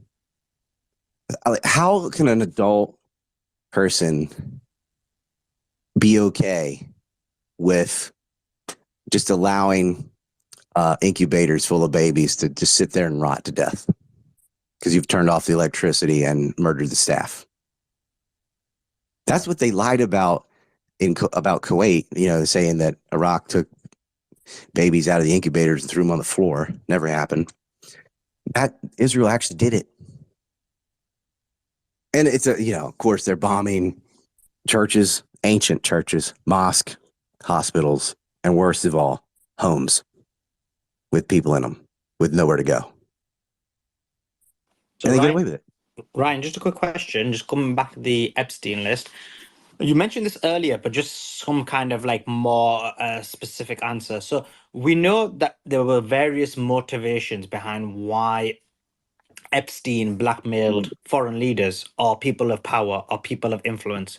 What would be the motive behind them blackmailing for Israeli intelligence, for example, the 3 Israeli prime ministers and the 1 president? Because you have a Likud versus Labor internal strife. So And this a was hood. just an internal politics. And it's not just blackmail. Like, these people like to rape. They have rape tourism. Let me explain this, because I started saying they're not the first and not the last, and I briefly said Bobby Baker. Let's zero in on the year 2000. Ari Sher, who worked for the Israeli Council, set up a child prostitution ring in Brazil of little kids. And I mean like 8, 9-year-old little boys. They advertised this rape tourism in Israel for businessmen to come to Brazil and fuck some kids. He had a partner named George Steinberg, and this went on. But they fucked up because in the photographs of their rape tourism advertisements, there's a swimming pool in the background, and someone noticed, hey, that's the pool of the Israeli consulate. They were doing this on government property. George had the book thrown at him. He's a Hebrew teacher, by the way. Ari Sher got scooped up and moved to a new position. And that's the thing. The Israeli state is a haven for pedophiles. If you engage in this kind of activity and you get caught outside of Israel, you can flee to Israel. They will protect you. They will not jail you. It is a pedophile refugees. Oh, we're doing some kind of slick porn business with children. They were selling tapes, by the way, of kids being raped to death. $40,000, you could watch a child get brutally raped and tortured until it died. These are the kind of people like Mary Kay Letourneau, who raped a 13-year-old student of hers and got herself pregnant. That baby was hospitalized, had human hair woven around his penis so tight it almost castrated it. And she's the daughter of the Inspector General. And if you want to go into the Schmitz family, it's as sick as it gets. But okay, they've got these rape tourism rings in Brazil. They get another one in Colombia, set up, former Israeli soldier. They go into the favelas and they gather these kids, and it's openly like a business. Why would this work? Why would there ever be enough people that would want to come to like your little rapey enclave to fuck all these kids and coerce girls and stuff? It happened in Colombia. It happened in Brazil. It happened in Cyprus. There's a famous case of one British girl getting raped by like 16 different guys. And yeah, you couldn't talk about the case on YouTube or anything else. Cyprus is notorious prostitution hub. And what happens essentially is it's next to Israel. All the Israelis have mandatory service in the military. And so right before they join, they go on their little holiday rape tour to Cyprus and bang a bunch of prostitutions, willing or unwillingly, and then they join the service. It's sort of their initiation rite. These people don't have a problem raping the goy because they see you as lesser than thou and not worth, a moment of thought. And so this crap's going on anyway because there's such a culture in Israel of rape They had a pipeline. This will relate to Jean-Luc Brunel, the number 3 guy in the Epstein ring that was procuring models for him. It's all over the. He's the one that brought him 12-year-old twins for his birthday, and sick fuck. The last modeling agency he set up before he was arrested is called One Plus Mother out of Kiev, Ukraine. But prior to that, there was a Ukraine to Israel pipeline where when the Soviet Union collapsed, essentially so did the ruble. And all these people in the satellite states were desperate for foreign capital because their savings, no matter what it was, just got wiped to zero because the ruble is useless. And men turned to mercenary work and selling drugs, and girls sold their bodies. And Israel took advantage of this to get young white Ukrainian girls down to Tel Aviv, forced into sex work in brothels. They'd use false advertising. They say, oh, come be a nanny, come be a chef, come be whatever. And then once they got them there, take their passport, force them to live in a house together, and service these sick Zionist Jews that wanted to rape young white girls. That was going on. So what he did wasn't really unique. There's such a culture of rape and prostitution and debauchery in Israel that you can set up a business for rape tourism. And it happens over and over and over again. And when you get caught, all you got to do is flee back to Israel and they'll protect you. That is fucked. And I can go story after story after story on that. I think Sam shared some of them. When I got back on Twitter, the first thing I did is like, here's one, here's another one, here's another one. Rabbis in New York caught, they raped a 12-year-old for 3 years, from 12 to 15. Raped this girl over and over and over again. Boys too. They set up these yeshiva schools, New Square in New York, which financed Hillary's campaign, by the way, with money from Denise Rich, the wife of the disgraced Mark Rich, who had a commodity company exploiting all these people in Africa, taking the copper mines in Zambia and so on. Broke the embargo against Iran when there were sanctions, made himself a billionaire, and they're into human trafficking. Pincus Green, his partner, he's a human trafficker. They're all raping kids, and they're financing the Clintons. And then, of course, Clinton is visiting all these properties dozens of times, and he is who appoints. Like, who chose James Woolsey to be the head of the CIA? Bill Clinton did. And he hated him. He would not even meet with him in person. He would make him go through intermediaries and give him written reports. He couldn't stand him. He's a neocon. But he put him there anyway because they told him you have to. So he did. But like when you get a president, you now have the CIA, the FBI, everything because they decide who gets that job. And they got him. And it's really been like that since James Hussein Eggleton, counterintelligence czar of what becomes the CIA. Ted Shackley, all these boys have all been working for Israel. And Jeffrey Epstein had set up, he's like, there's such a climate of sick, degenerate, rapey Zionists in these, from Goldman Sachs, Bear Stearns, Barclays, Deutsche Bank, Chase, you name it. Read the complaints of these women saying, my boss is changing clothes in front of me. I had my breast grabbed on Christmas party, and it's like you don't get the job unless you're willing to tolerate a certain degree of sexual harassment. And so they targeted these people. And a lot of them being, for some reason, it's like they have no guilt about rape if it's the person they're raping is not a Jew. They're like, it don't matter. They're not one of us. I don't know what it is. It's hard for me to fathom why you would even be attracted to a kid anyway. But they were, and Epstein had that service. And it was like, they didn't even need it. It wasn't like, they're already on your side, okay?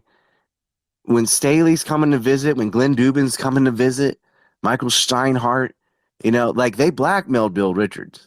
They blackmailed George Mitchell, right? That's a senator. That's a governor. And the governors of the state that he wants to expand his Zorro Ranch and, change the zoning laws, which he did. They get the senator. There's a reason to do that. But there really isn't a reason for Leon Black or Leslie Groff or Ace Greenberg, Gardner P. Dunning. You know, these people don't need to be blackmailed. They are already as Zionist as it gets. They are doing pleasure rape because they can.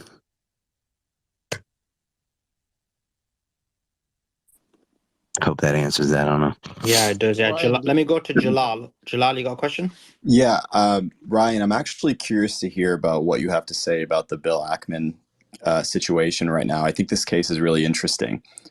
Just to set the scene for everybody that doesn't know. So Bill Ackman is this billionaire Zionist that said he's making lists of pro-Palestinian students who protested after October 7th against Israel at Harvard because they believed Israel, these students believe Israel creates the dynamic which gives Hamas a reason to exist, which I don't think is controversial at all. So, Bill Ackman calls his powerful Zionist buddies and they decide to dox these students, and they say that they're going to make lists of these students so that they can avoid hiring these students. And the only reason he did this, of course, is because he's a Zionist and he hates anyone that's pro-Palestinian, obviously. So Bill Ackman went on this witch hunt to take down Claudine Gay, who is the Harvard president, or was now, for plagiarism, quote unquote plagiarism, and got her removed from her position. But we all know it was really because she didn't take action against the pro-Palestine students, right? So she was right for not taking action, of course. And so he found, Bill Ackman and his buddies found dirt on Claudine Gay. They found this plagiarism stuff. They push it into the media and they basically buried her in this. And his rich friends, him and his rich friends basically forced Harvard's hand and forced Harvard to fire her. Well, they didn't really fire her. They removed her from the president position. We should add, Les Wexner withdrew his donations from Harvard. Oh, of course. Super valuable to have Lex Wexner as did the whole group. Yeah. So now it turns out, now there's backlash because, of course, people are angry that he did this. So Bill Ackman's wife, Neri Osman, who was in the IDF, actually was a professor at MIT for many years, and she's a public figure. She's an academic. And it turns out she has a PhD from MIT. So it turns out Bill Ackman's wife not only committed plagiarism in her PhD dissertation, which is being uncovered right now and has been released in stories by Business Insider, but she also accepted money from Epstein as a donation for her lab at MIT, even though it turns out she knew Epstein was at the very least an extremely controversial figure, as there have been emails that were released that show Oxman knew about Epstein being a shady figure. Now we see those emails, we have those publicly. So Bill Ackman and Neri Oxman almost certainly knew that Epstein was using MIT and science to whitewash his reputation so he can continue to run his pedophile sex trafficking ring, and they accepted the money and they're okay with it. Neri Oxman actually forced her students to sign a thank you gift for Jeff Epstein, even though her students actually brought up the fact that they aren't comfortable with it. This is all documented. They said they weren't comfortable with it because even the students knew that he was a very controversial figure. This is back in 2017. This is a decade after she was convicted after Epstein was convicted for, whatever he was, the pedophile stuff. So Ackman went on this witch hunt to take down Claudine Gay for plagiarism, got her removed from Harvard as president, and then on this, Zionist crusade of his, now people are uncovering his wife's plagiarism in her own work. And she's also a career academic and a longtime professor at MIT, although she left MIT a few years ago now.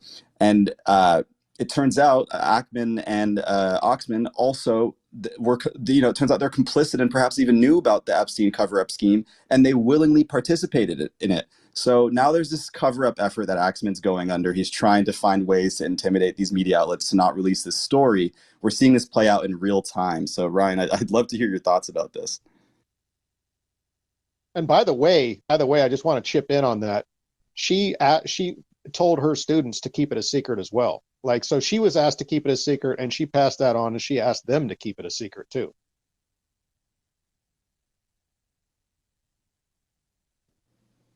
Yeah, go ahead, Ryan.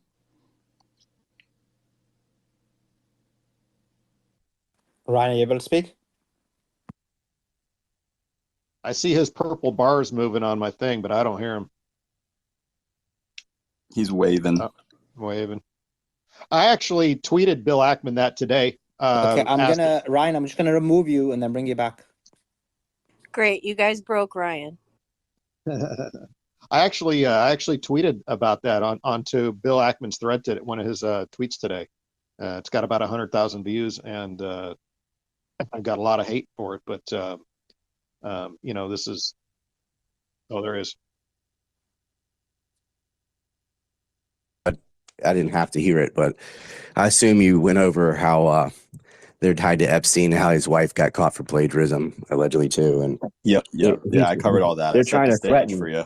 Like, well, we're going to use AI to go over everybody's work because a lot of these people are plagiarists. That's how they get to be where they are. So a lot of them cheat. Like 85% of the college people are on Adderall, and they all just steal stuff from each other. They Whitney Webb their way into positions. So that's like a threat to the whole academic world, saying, okay, we're going to figure out whether you've reworded stuff, and that's how you got your position. And a lot of them got their positions anyway because of equity and inclusion, da-da-da-da. So it's like, it's not just like good versus bad. It's bad versus worse. It's a lot of these people, Claudia Gay, maybe she did plagiarize. Maybe she did cheat. But it was never about plagiarism. They went after her because she allowed students to advocate for Palestine. You're also allowed to advocate for Israel at the same campus. And what they did was they said, ding-a-ding, the newspapers were saying, Claudia Gay allowed these students, this is in a hearing too, by the way, to call for the genocide of the Jews. And what is that based on? It's based on the slogan, from the river to the sea, Palestine will be free, which is not genocidal. It's actually mocking the Likud charter that says the opposite, from the river to the sea, Palestine will.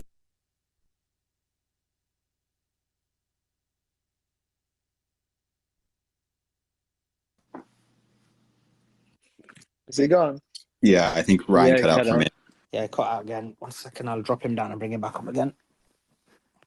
This is multiple Zyle attacks. So Yeah, but he's right. The from the river to the sea actually is from the Likud charter. It's something that the Israelis invented, and I actually have a post about this that I just put in the Jumbotron about that. This is well documented. You can just look up the Wikipedia page for From the River to the Sea, look at the history of it. It's very clear that they are the ones that invented it. So when they use it, it's okay. It's all good. But when Palestinians use the same exact slogan, it's genocidal. Just before we bring him up, I just want to jump in. Guys, please, can you share the space, everyone who's on here? This is really important stuff, right? This isn't a frigging hippy-dippy, airy-fairy space. This is really talking facts, linking Epstein, his power, his control over US politicians, the decisions that were made, the political influence it had, and literally the reason why so many innocent civilians have been killed across the world, including from 9/11. So really important. Please share the space, everybody, while we bring Ryan up.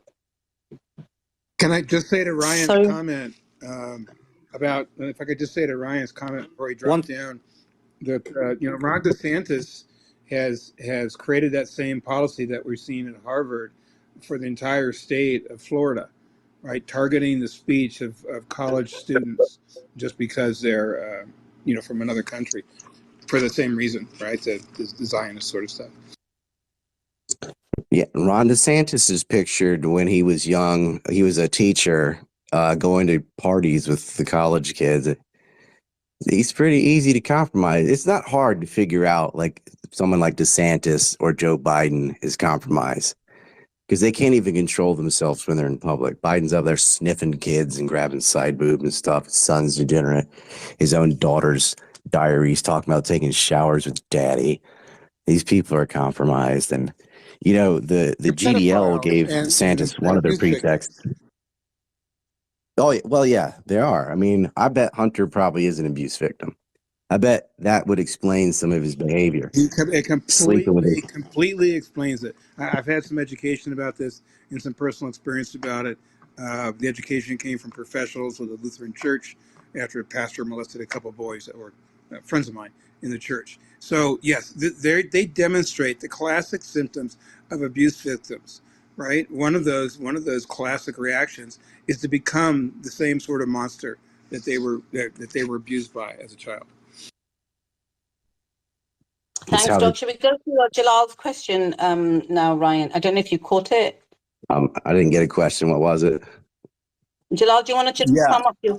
I just asked at the end of that, like now that we see this cover up effort and we know we see that Ackman and Oxman knew about Epstein, not only as a sketchy figure, but they knew that they almost certainly knew that he was he was attempting to whitewash his whole kind of sex trafficking operation by using MIT and using the reputation and kind of piggybacking off the reputation, donating money. Now that we're seeing this play out in real time, I wonder like what your thoughts are about this, and I guess. Well, do you know the story of Joy Ito from MIT and Bill Gates and that whole? Should I say I that actually too? don't. I've heard the Joy Ito name a lot in this story, but I didn't bother to look into it yet. So, would love to hear about that. Like quickly, because I got to do another. I got to cover the Gaza stuff in a minute, but he's the administrator that decides, that he collects the donations and when a university gets money, then what? Some of it's invested. That's why they have a divestment campaign, and some of it is invested into the companies that are involved in the occupation. But that's sort of a safe, like no shit Sherlock investment. Oh, well, let's just go into Lockheed and then guarantee the demand for Lockheed products by picking a fight, or Caterpillar or Intel or whatever. So some of it does that. And then some of it, government grants the stuff that go to university, and donors get to be used on research and development, R&D. And they partner with private companies. And private companies often attach themselves to universities because it's a way of getting state funding. Sort of, I call grad students the modern day indentured servants. You work for credits, what that gives them access to whatever they come up with in that R&D. Israel has access to, and they're not. If you don't give them the access, they would take out the funds. Well, when Epstein got arrested the first time, he was such a stain, and some of them were like, I really don't like this guy anyway. We know what he's doing, but we need his money. He may have been in a position like that, or he didn't care, but he's like, everyone else cares, and I can't have you on here because your name is tainted. You're worse than David Duke, who's been, reputation wise. Well, David Duke never raped any kids or anything. Again, being racist is worse than raping children. So what does Epstein do? He said, okay, accept this $2 million donation. Bill Gates is going to give it to you. What? Yeah, he'll give it to you. And he did. But he made him say, make sure that you donate on my behalf and that they know it. And then why would Bill Gates do that? Well, I think Nathan Myhrvold and others would be able to explain all the child porn they got that were on the computers at the Bill and Melinda Gates Foundation. And a lot of the perps, Microsoft executives, they're all buddies with Epstein. There's a picture of Myhrvold and Larry Summers and Epstein and Bill Gates all together. Even it's this creepy thing. So he donates on his behalf. Oh, okay. Well, where was Gates? Gates went to the rape mansion, and this moron, this little nerd, was so dumb, or hubris, whatever.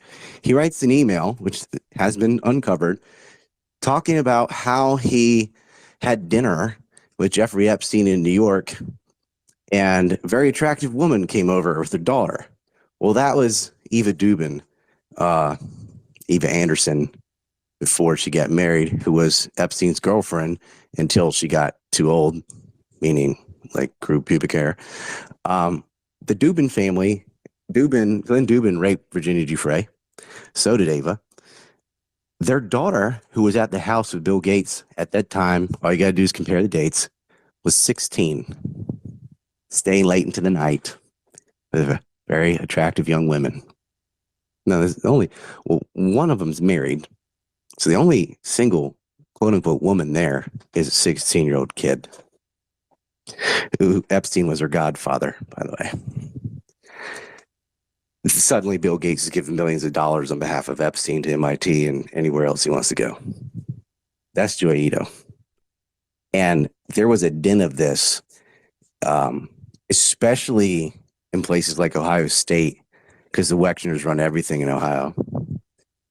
And I have gone over what we call the University Gambit also with Sean Atwood, did an hour just on these syndicates of the donor class and how they control universities and how the aim was access to all the R&D. It's a backdoor into U.S. science and technology. That's why he targets Hawkins and Pinkard and Eric Weinstein, all these physicists and mathematicians and stuff. He had an interest in it. He tried to major in physics. He flunked out of New York University, or he left before he failed out. Never got a college degree. It's like a high school math level, maybe. Misspells his own name on the chalkboard. These aren't, it's not rocket surgery, you know. But Abigail Wexner and Harvey Weinstein jointly were making calls to Epstein. And Harvey Weinstein's another convicted serial rapist, casting couch. And this is another example, just like with the universities. Everyone knew. Every Hollywood, they made jokes about it at award ceremony. Ha ha, Harvey. Banging this. He cut out again. How about these wild tunnels in Brooklyn, Sulaiman? Did you see that, Sam? Yeah, I just Yeah. posted the Hamas tunnels in New York. There's a lot of chatter online about those tonight. What those tunnels under this synagogue might be. They're Hamas You know what? tunnels, Sam. I didn't post it first because I thought it's the anti-Zionist ones, but then when I checked on, they weren't the anti-Zionist, so it definitely went in on the post. One Yeah, of it's the under the Chabad. It's under one the of Chabad the headquarters or something. yeah, one of the ladies who I didn't realize, I got to know her on Zach Space, funnily enough. Oh, yeah, sorry, Ryan. One of the ladies. No, it doesn't. It really?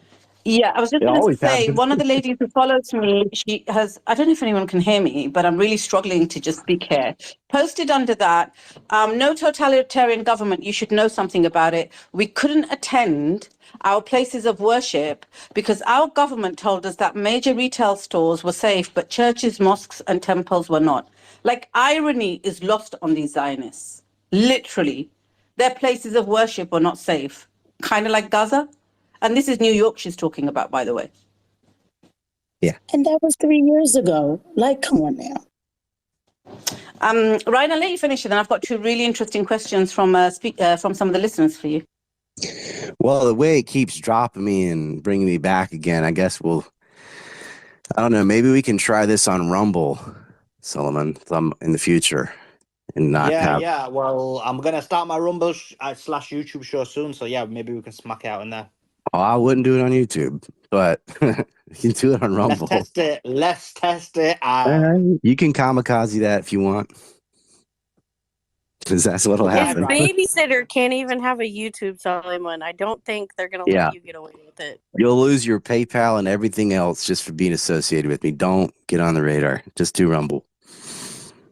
Right. It's not worth it. What you can do on YouTube is make a video going, hey, we just had this great interview about the thing we're talking about, and it's on Rumble. And then just leave that. Good idea. Right. This has been vetted. This happened to others who you know, and it's not just Atwood, Myron, Sneeko. They're like, you definitely can't talk about this topic in a serious way, and you definitely can't talk to me about it. So Ryan, just finish off the point you were saying though. Well, in terms of, and then we've got a few questions for you. We can get through them. Oh, I was saying I did this hour-long breakdown just on the university gambit of how they were dipping into R&D by using the donor class to pressure the administration and give them access to what they're figuring out. And I don't remember what all I said. I don't know when it cut off or not, but I'll take the questions. Lisa, what the questions you had? Do you want to? Yeah, I have two. Thanks, Ryan. One of them is, can you ask Ryan if he knows about Ivana being with Ghislaine Maxwell when scouting for girls? Because that's what Maria Farmer has said. And she's actually said it in a video. And it says, Maria Farmer posted, Trump and Epstein were literally best friends when I reported him to FBI in 1996. His ex-wife was a constant companion to Maxwell, going out to seek models in inverted commas together with a limo circling Central Park. So that's the first question. Let me address that. Like Ivana, which is not the daughter, that's one of his first wife. Her and Maxwell used to go finding girls at these art schools usually, that are Leon Black and his wife's properties half the time. Because like I said, there was a pre-existing nexus of this before Epstein joined. Maxwell's this is generational for her. Maxwell and Ivana Trump would go around and gather these girls, and they called them the Noobles. Do you know what a Nooble is? Never New heard blood. of it. It's new bloods. And you know what that means? Recently got their first period. Haven't had their cherry popped. New bloods. Are you saying nubiles? Yeah, well, it's not a real word, I don't think. But it just means new bloods. The nubiles. The noobles. She's British. Says it like that. And they're like, oh, great. You're collecting girls who just started the rag. They looked at them so lowly. And there was a lot of Jewish supremacist talk, the way they talked about it. She's like, well, I know this is Rothschild and stuff. They would talk down. She called them trash. They used Hebrew and Yiddish words. There's a number of them for what they thought about these girls. When a girl didn't comply, there was a girl who tried to run away from one of these grooming massages. They dropped her off in her grandparents' yard naked. Here you go. It's taking out the trash. But yeah, Mrs. Trump, and you know, she's the one that pressured him into these child pageantry crap. Trump would have the Little Miss, I don't know what they call it, Little Miss Universe type of crap. I always thought that it was really creepy where they put 2 inches of makeup on a 6-year-old or whatever. They had like the adolescent one, the like teenagers, I don't know, 12 to 16 or whatever. Trump used to run those things, and that attracts Epstein too. He wanted the Mar-a-Lago properties because that used to be owned by Wexner, who sold it to another guy who then had to do a fireside sale, and Wexner and Trump were both bidding on it, and Trump got it, which they didn't think he was going to be able to do. But then his Hyatt stock and the Apprentice show and stuff, he got some cash, he pulled it together, and Trump wanted that because it was adjacent to what he had, the Margot property he already had. Now he has a larger complex by getting the adjacent property. But Epstein and Wexner were trying to get it because Epstein's getting it on his behalf, which he owned previously anyway. And some of the girls that Ghislaine acquired, like the biggest whistleblower, Virginia Giuffre, worked on Trump properties at Mar-a-Lago. She worked at at the tennis courts as like a ball girl or something. She's like 13. And Ghislaine, whatever, Ghislaine, I like to call her. That's where she recruited her. And then, of course, Trump ended up kicking Epstein out of the Mar-a-Lago properties, Mar-a-Lago and Maxwell, banned them from the property because Virginia's, I believe it was her father, might have been the mom, I think it was her dad, said what was going on. Hey, Ryan, so they can barred I him from jump the in? property. Can I jump? I know that you got the stage. But that was Mrs. Trump. That was really tight with her. So I was up in Mario Space and debating with Tira. I'm sorry. I'll stop. I've received a sign. Oh, well, I heard don't that know. space doc. No, I I just am wanted not to allowed in clarify with those, you that so. that was Virginia. That was the young girl that Epstein had approached.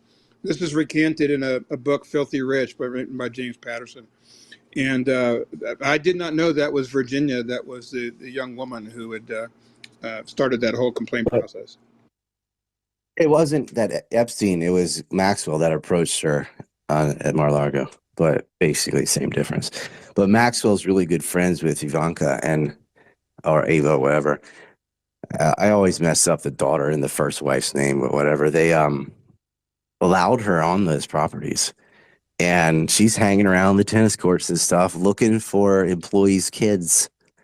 Sick, man. They're like, oh, yeah, you ever thought about massage and da-da-da? She seems like a normal, functional, wealthy lady, well-dressed, not sketchy. It's not like, hey, kid, get in the van or something. It's like, oh, just stop by this, check it out.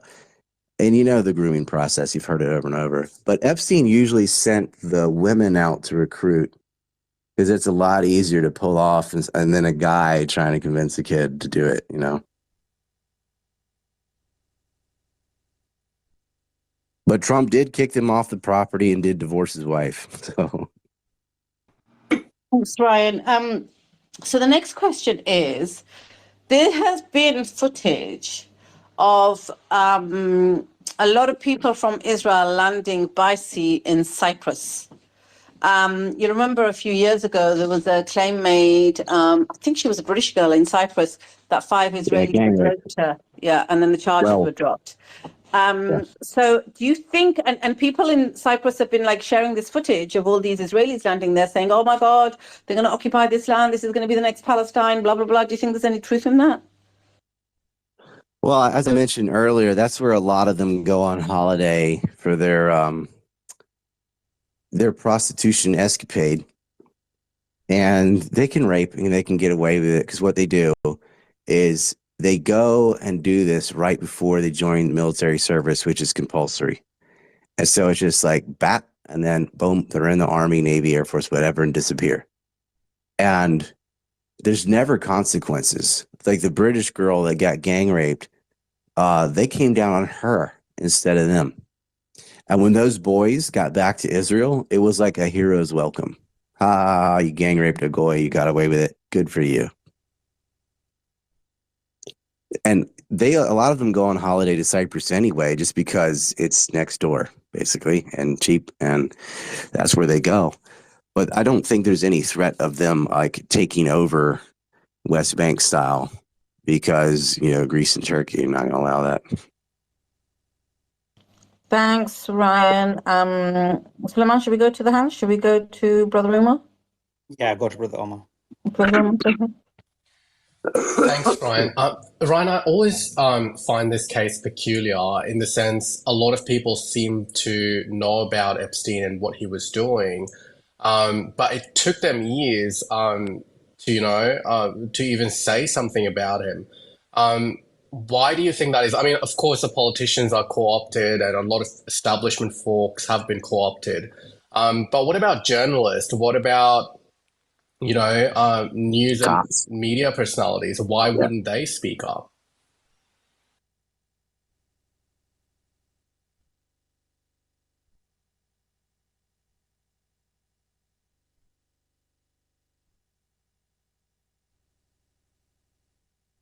Lost him. We lost Ryan again. See, when the chicks speak, we don't lose him. When the guys speak, we lose him. What does that say to you?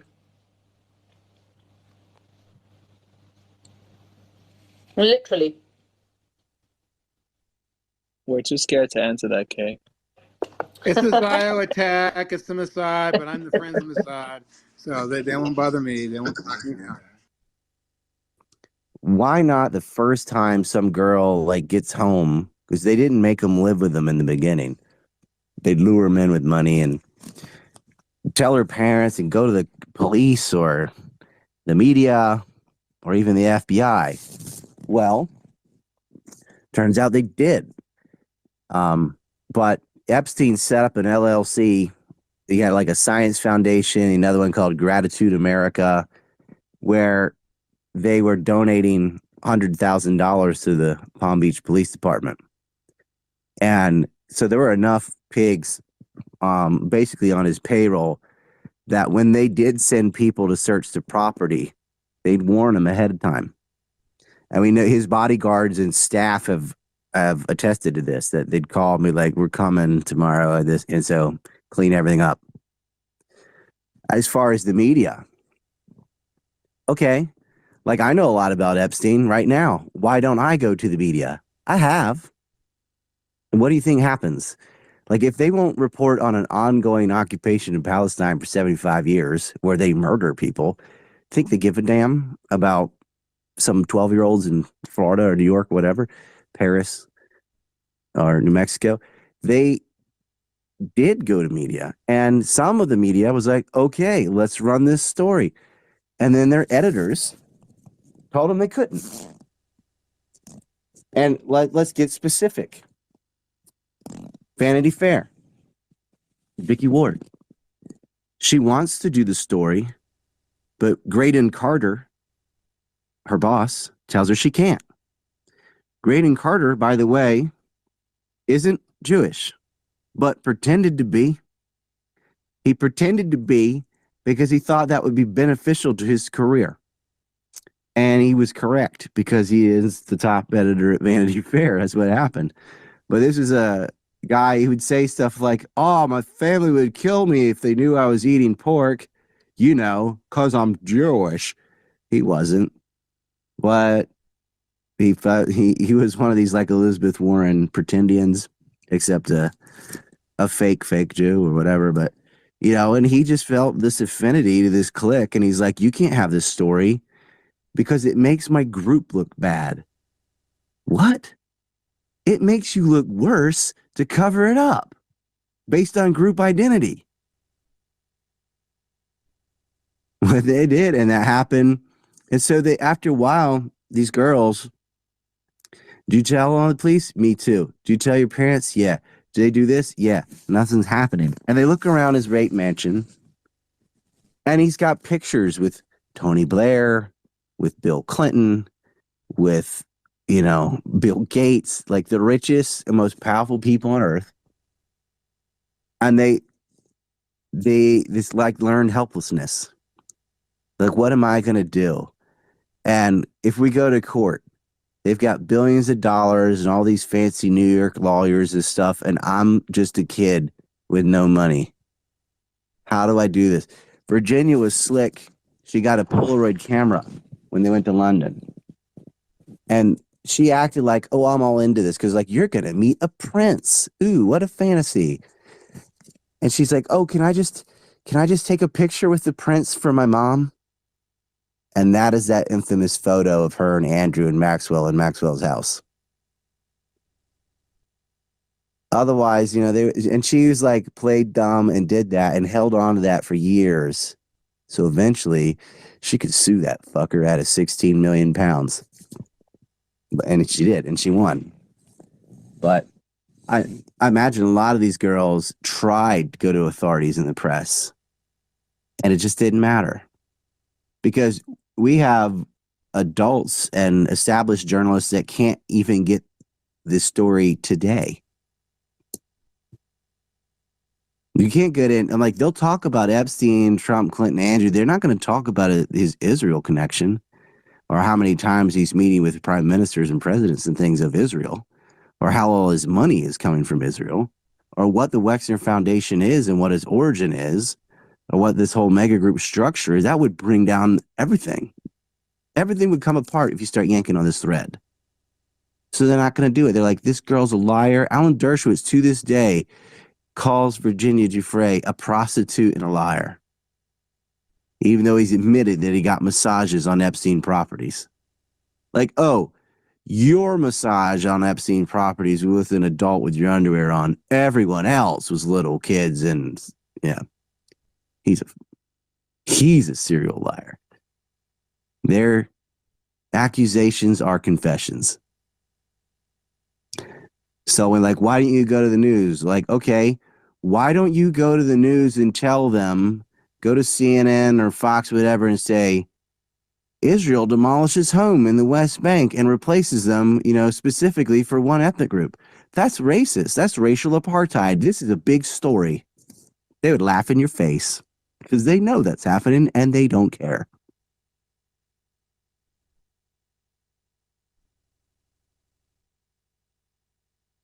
So that's the quick answer is they did tell on them and it didn't matter because they're being bribed.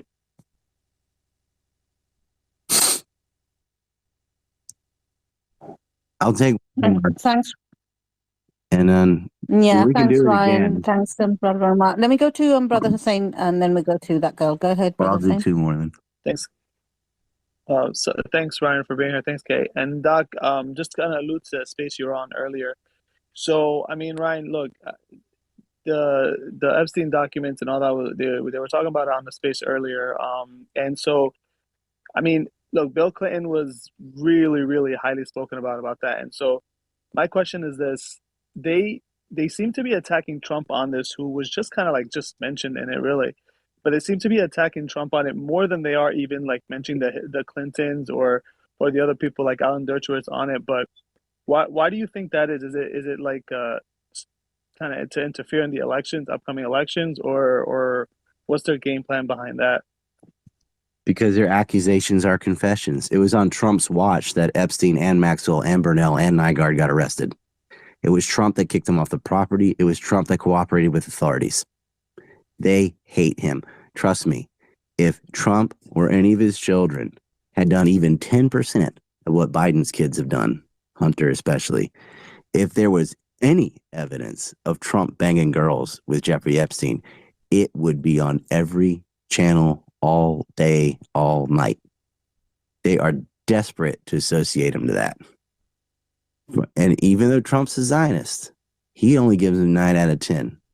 He's a loose cannon. He doesn't get it. He wanted to pull out of Syria. They can't tell him, no, you have to stay in Syria because that's for Israel. They can't be honest with why we were in Syria and Iraq. They're still going the stupid pretext. Oh yeah, Saddam had WMDs and Assad gassed his own people. No, they can't be openly say, yeah, we got rid of Saddam because he was a threat to Israel. He supported Palestinians. Assad, this is part of the Greater Israel Project from all the way back to Oded Yanan and then Pearl and Fromm, these architects. They can't tell him why he's not allowed to do that. He's like, yeah, NATO doesn't pay his fair share. Just get out of Afghanistan, get out of Syria. There never would have been a Ukraine war because he wouldn't allow them to attack Donbass.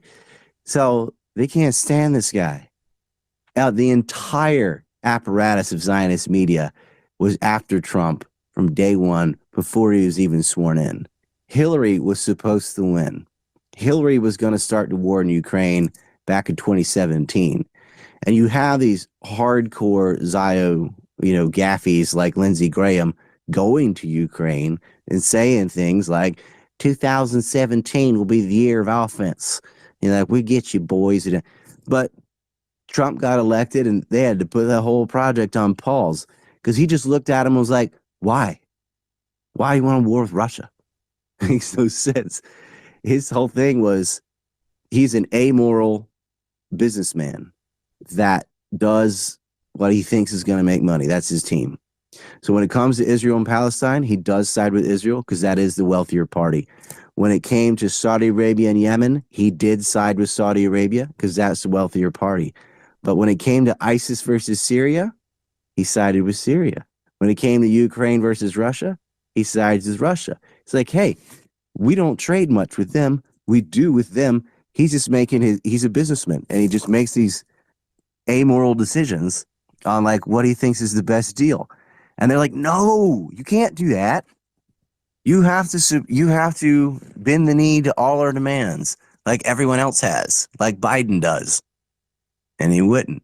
And the entirety of the press is also part of this woke culture of the way that Hillary tried to smear Trump was calling him a racist, saying he's talking about the Mexicans at the border. And, when Trump wanted to close the border with China during COVID, they're like, you can't call it the China virus. And Nancy Pelosi and all, they went out in San Francisco and had a hug a Chinese day, which is a great way to spread a virus. Whatever position Trump did, the media chose the opposite of that. So when he did the fast track, he's like, okay, fine, we'll get the vaccine and stuff. They criticized him for that. When he opposed they criticized him for that. They hate him. And the only reason that any of this ever picked up steam is because he is pictured with Epstein. And suddenly, after 2019, because they thought it might go to Trump, all these media outlets were interested in the story. And the moment it didn't lead back to Trump, boom, they dropped it. Even with this unexplained, mysterious suicide death, suicide murder, Clinton and all these other prominent figures that are seen going to the island, going to the island, they don't care. They only cared if it went to Trump because they don't control him. Whereas Clinton, all the rest of them yield to their demands. Thank you, Ryan. Thanks, Ryan. Ryan, I've got two very quick questions. Give me a second. So one of them is a follow-up question from the earlier question, and it is, I'm just going to go to it. On the, I asked you a question about, oh God, who was it? Maria Farmer. So the person said, can you please ask if Trump's first wife, Ivana, was Jewish? Alex Jones has said Trump's daughter is married to a Jewish person. And she said, because the media keeps reporting that Trump's daughter, Ivanka, converted to Judaism.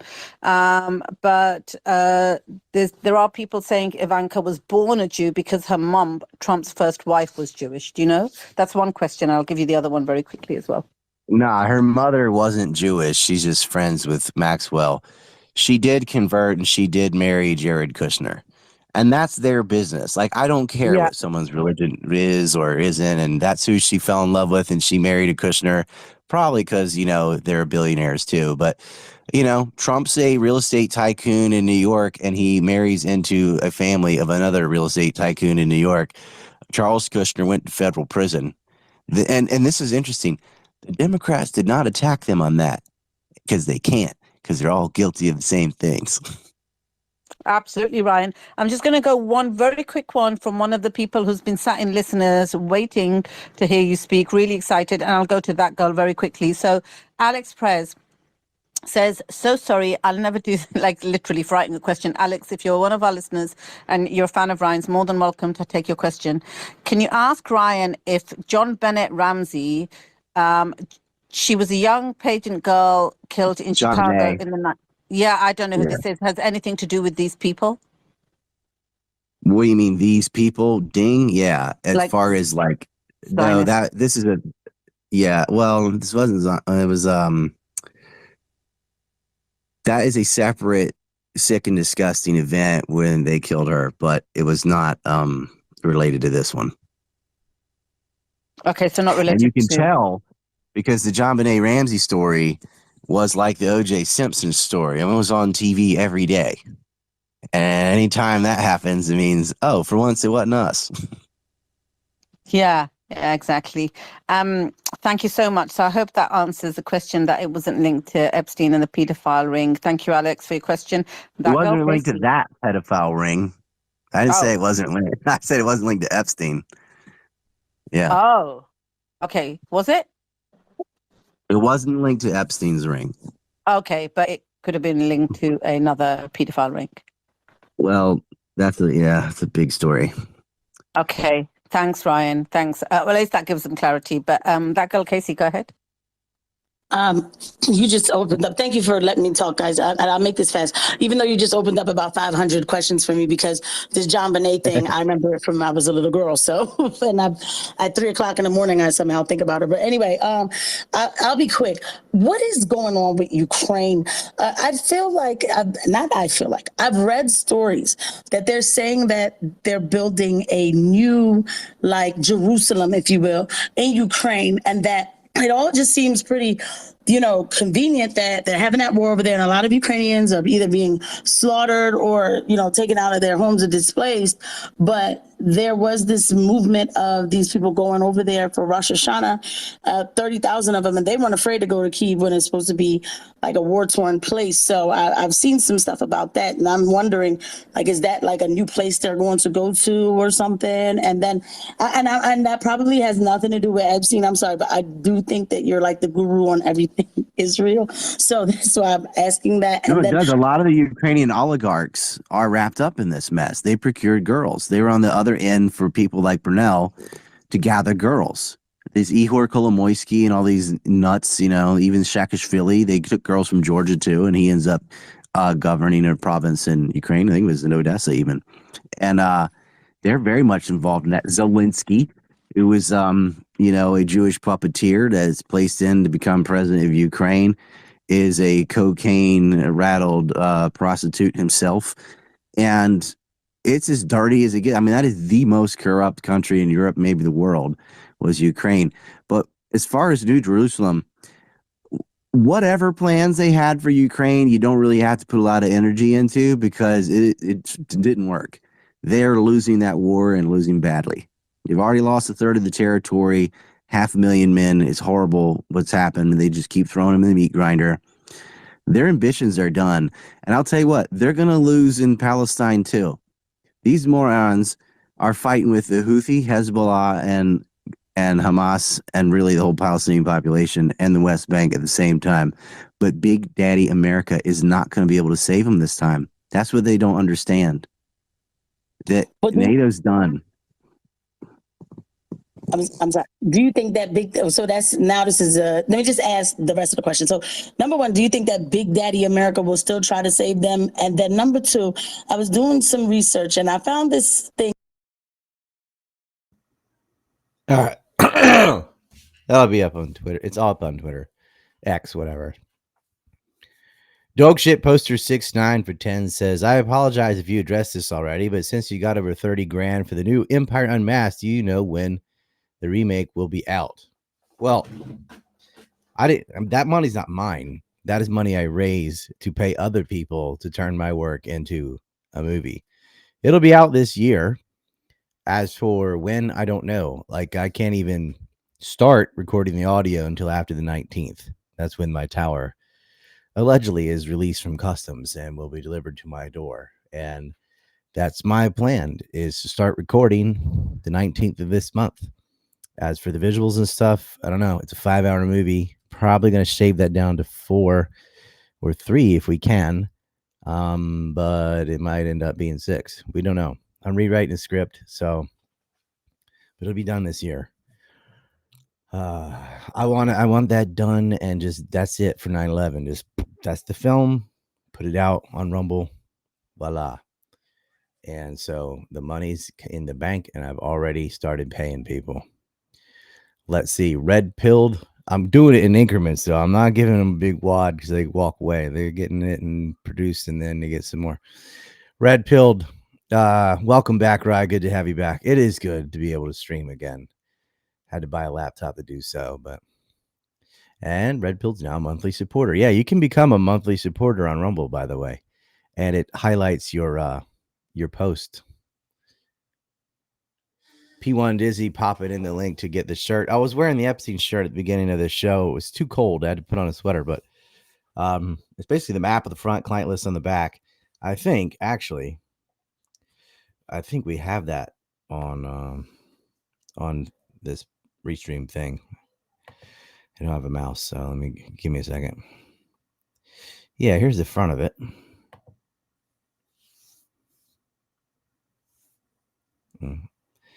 And this is what's written on the back. And I thought I had a side by side. Maybe I don't. But anyway, that's on the back. Client list on the back. Most of the maps on the front.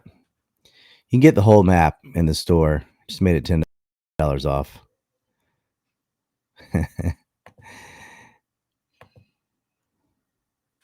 Yeah.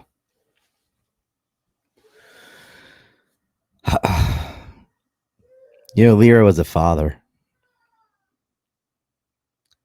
Yeah. I don't think he told me that in confidence or not, but he was a dad. Someone's missing a father now. They tortured him. He died in a hospital in Kharkiv. No interest in this story. No journalist besides Tucker really tried to reach out. Because they're all told what to do, told what to cover. That's the perverted cabal. That's who runs the world. A bunch of psychotic perverts that murder babies. You're up against these anti-human demons, really, for lack of a better word. We'll catch you tomorrow with Atwood. Have a good one. Peace.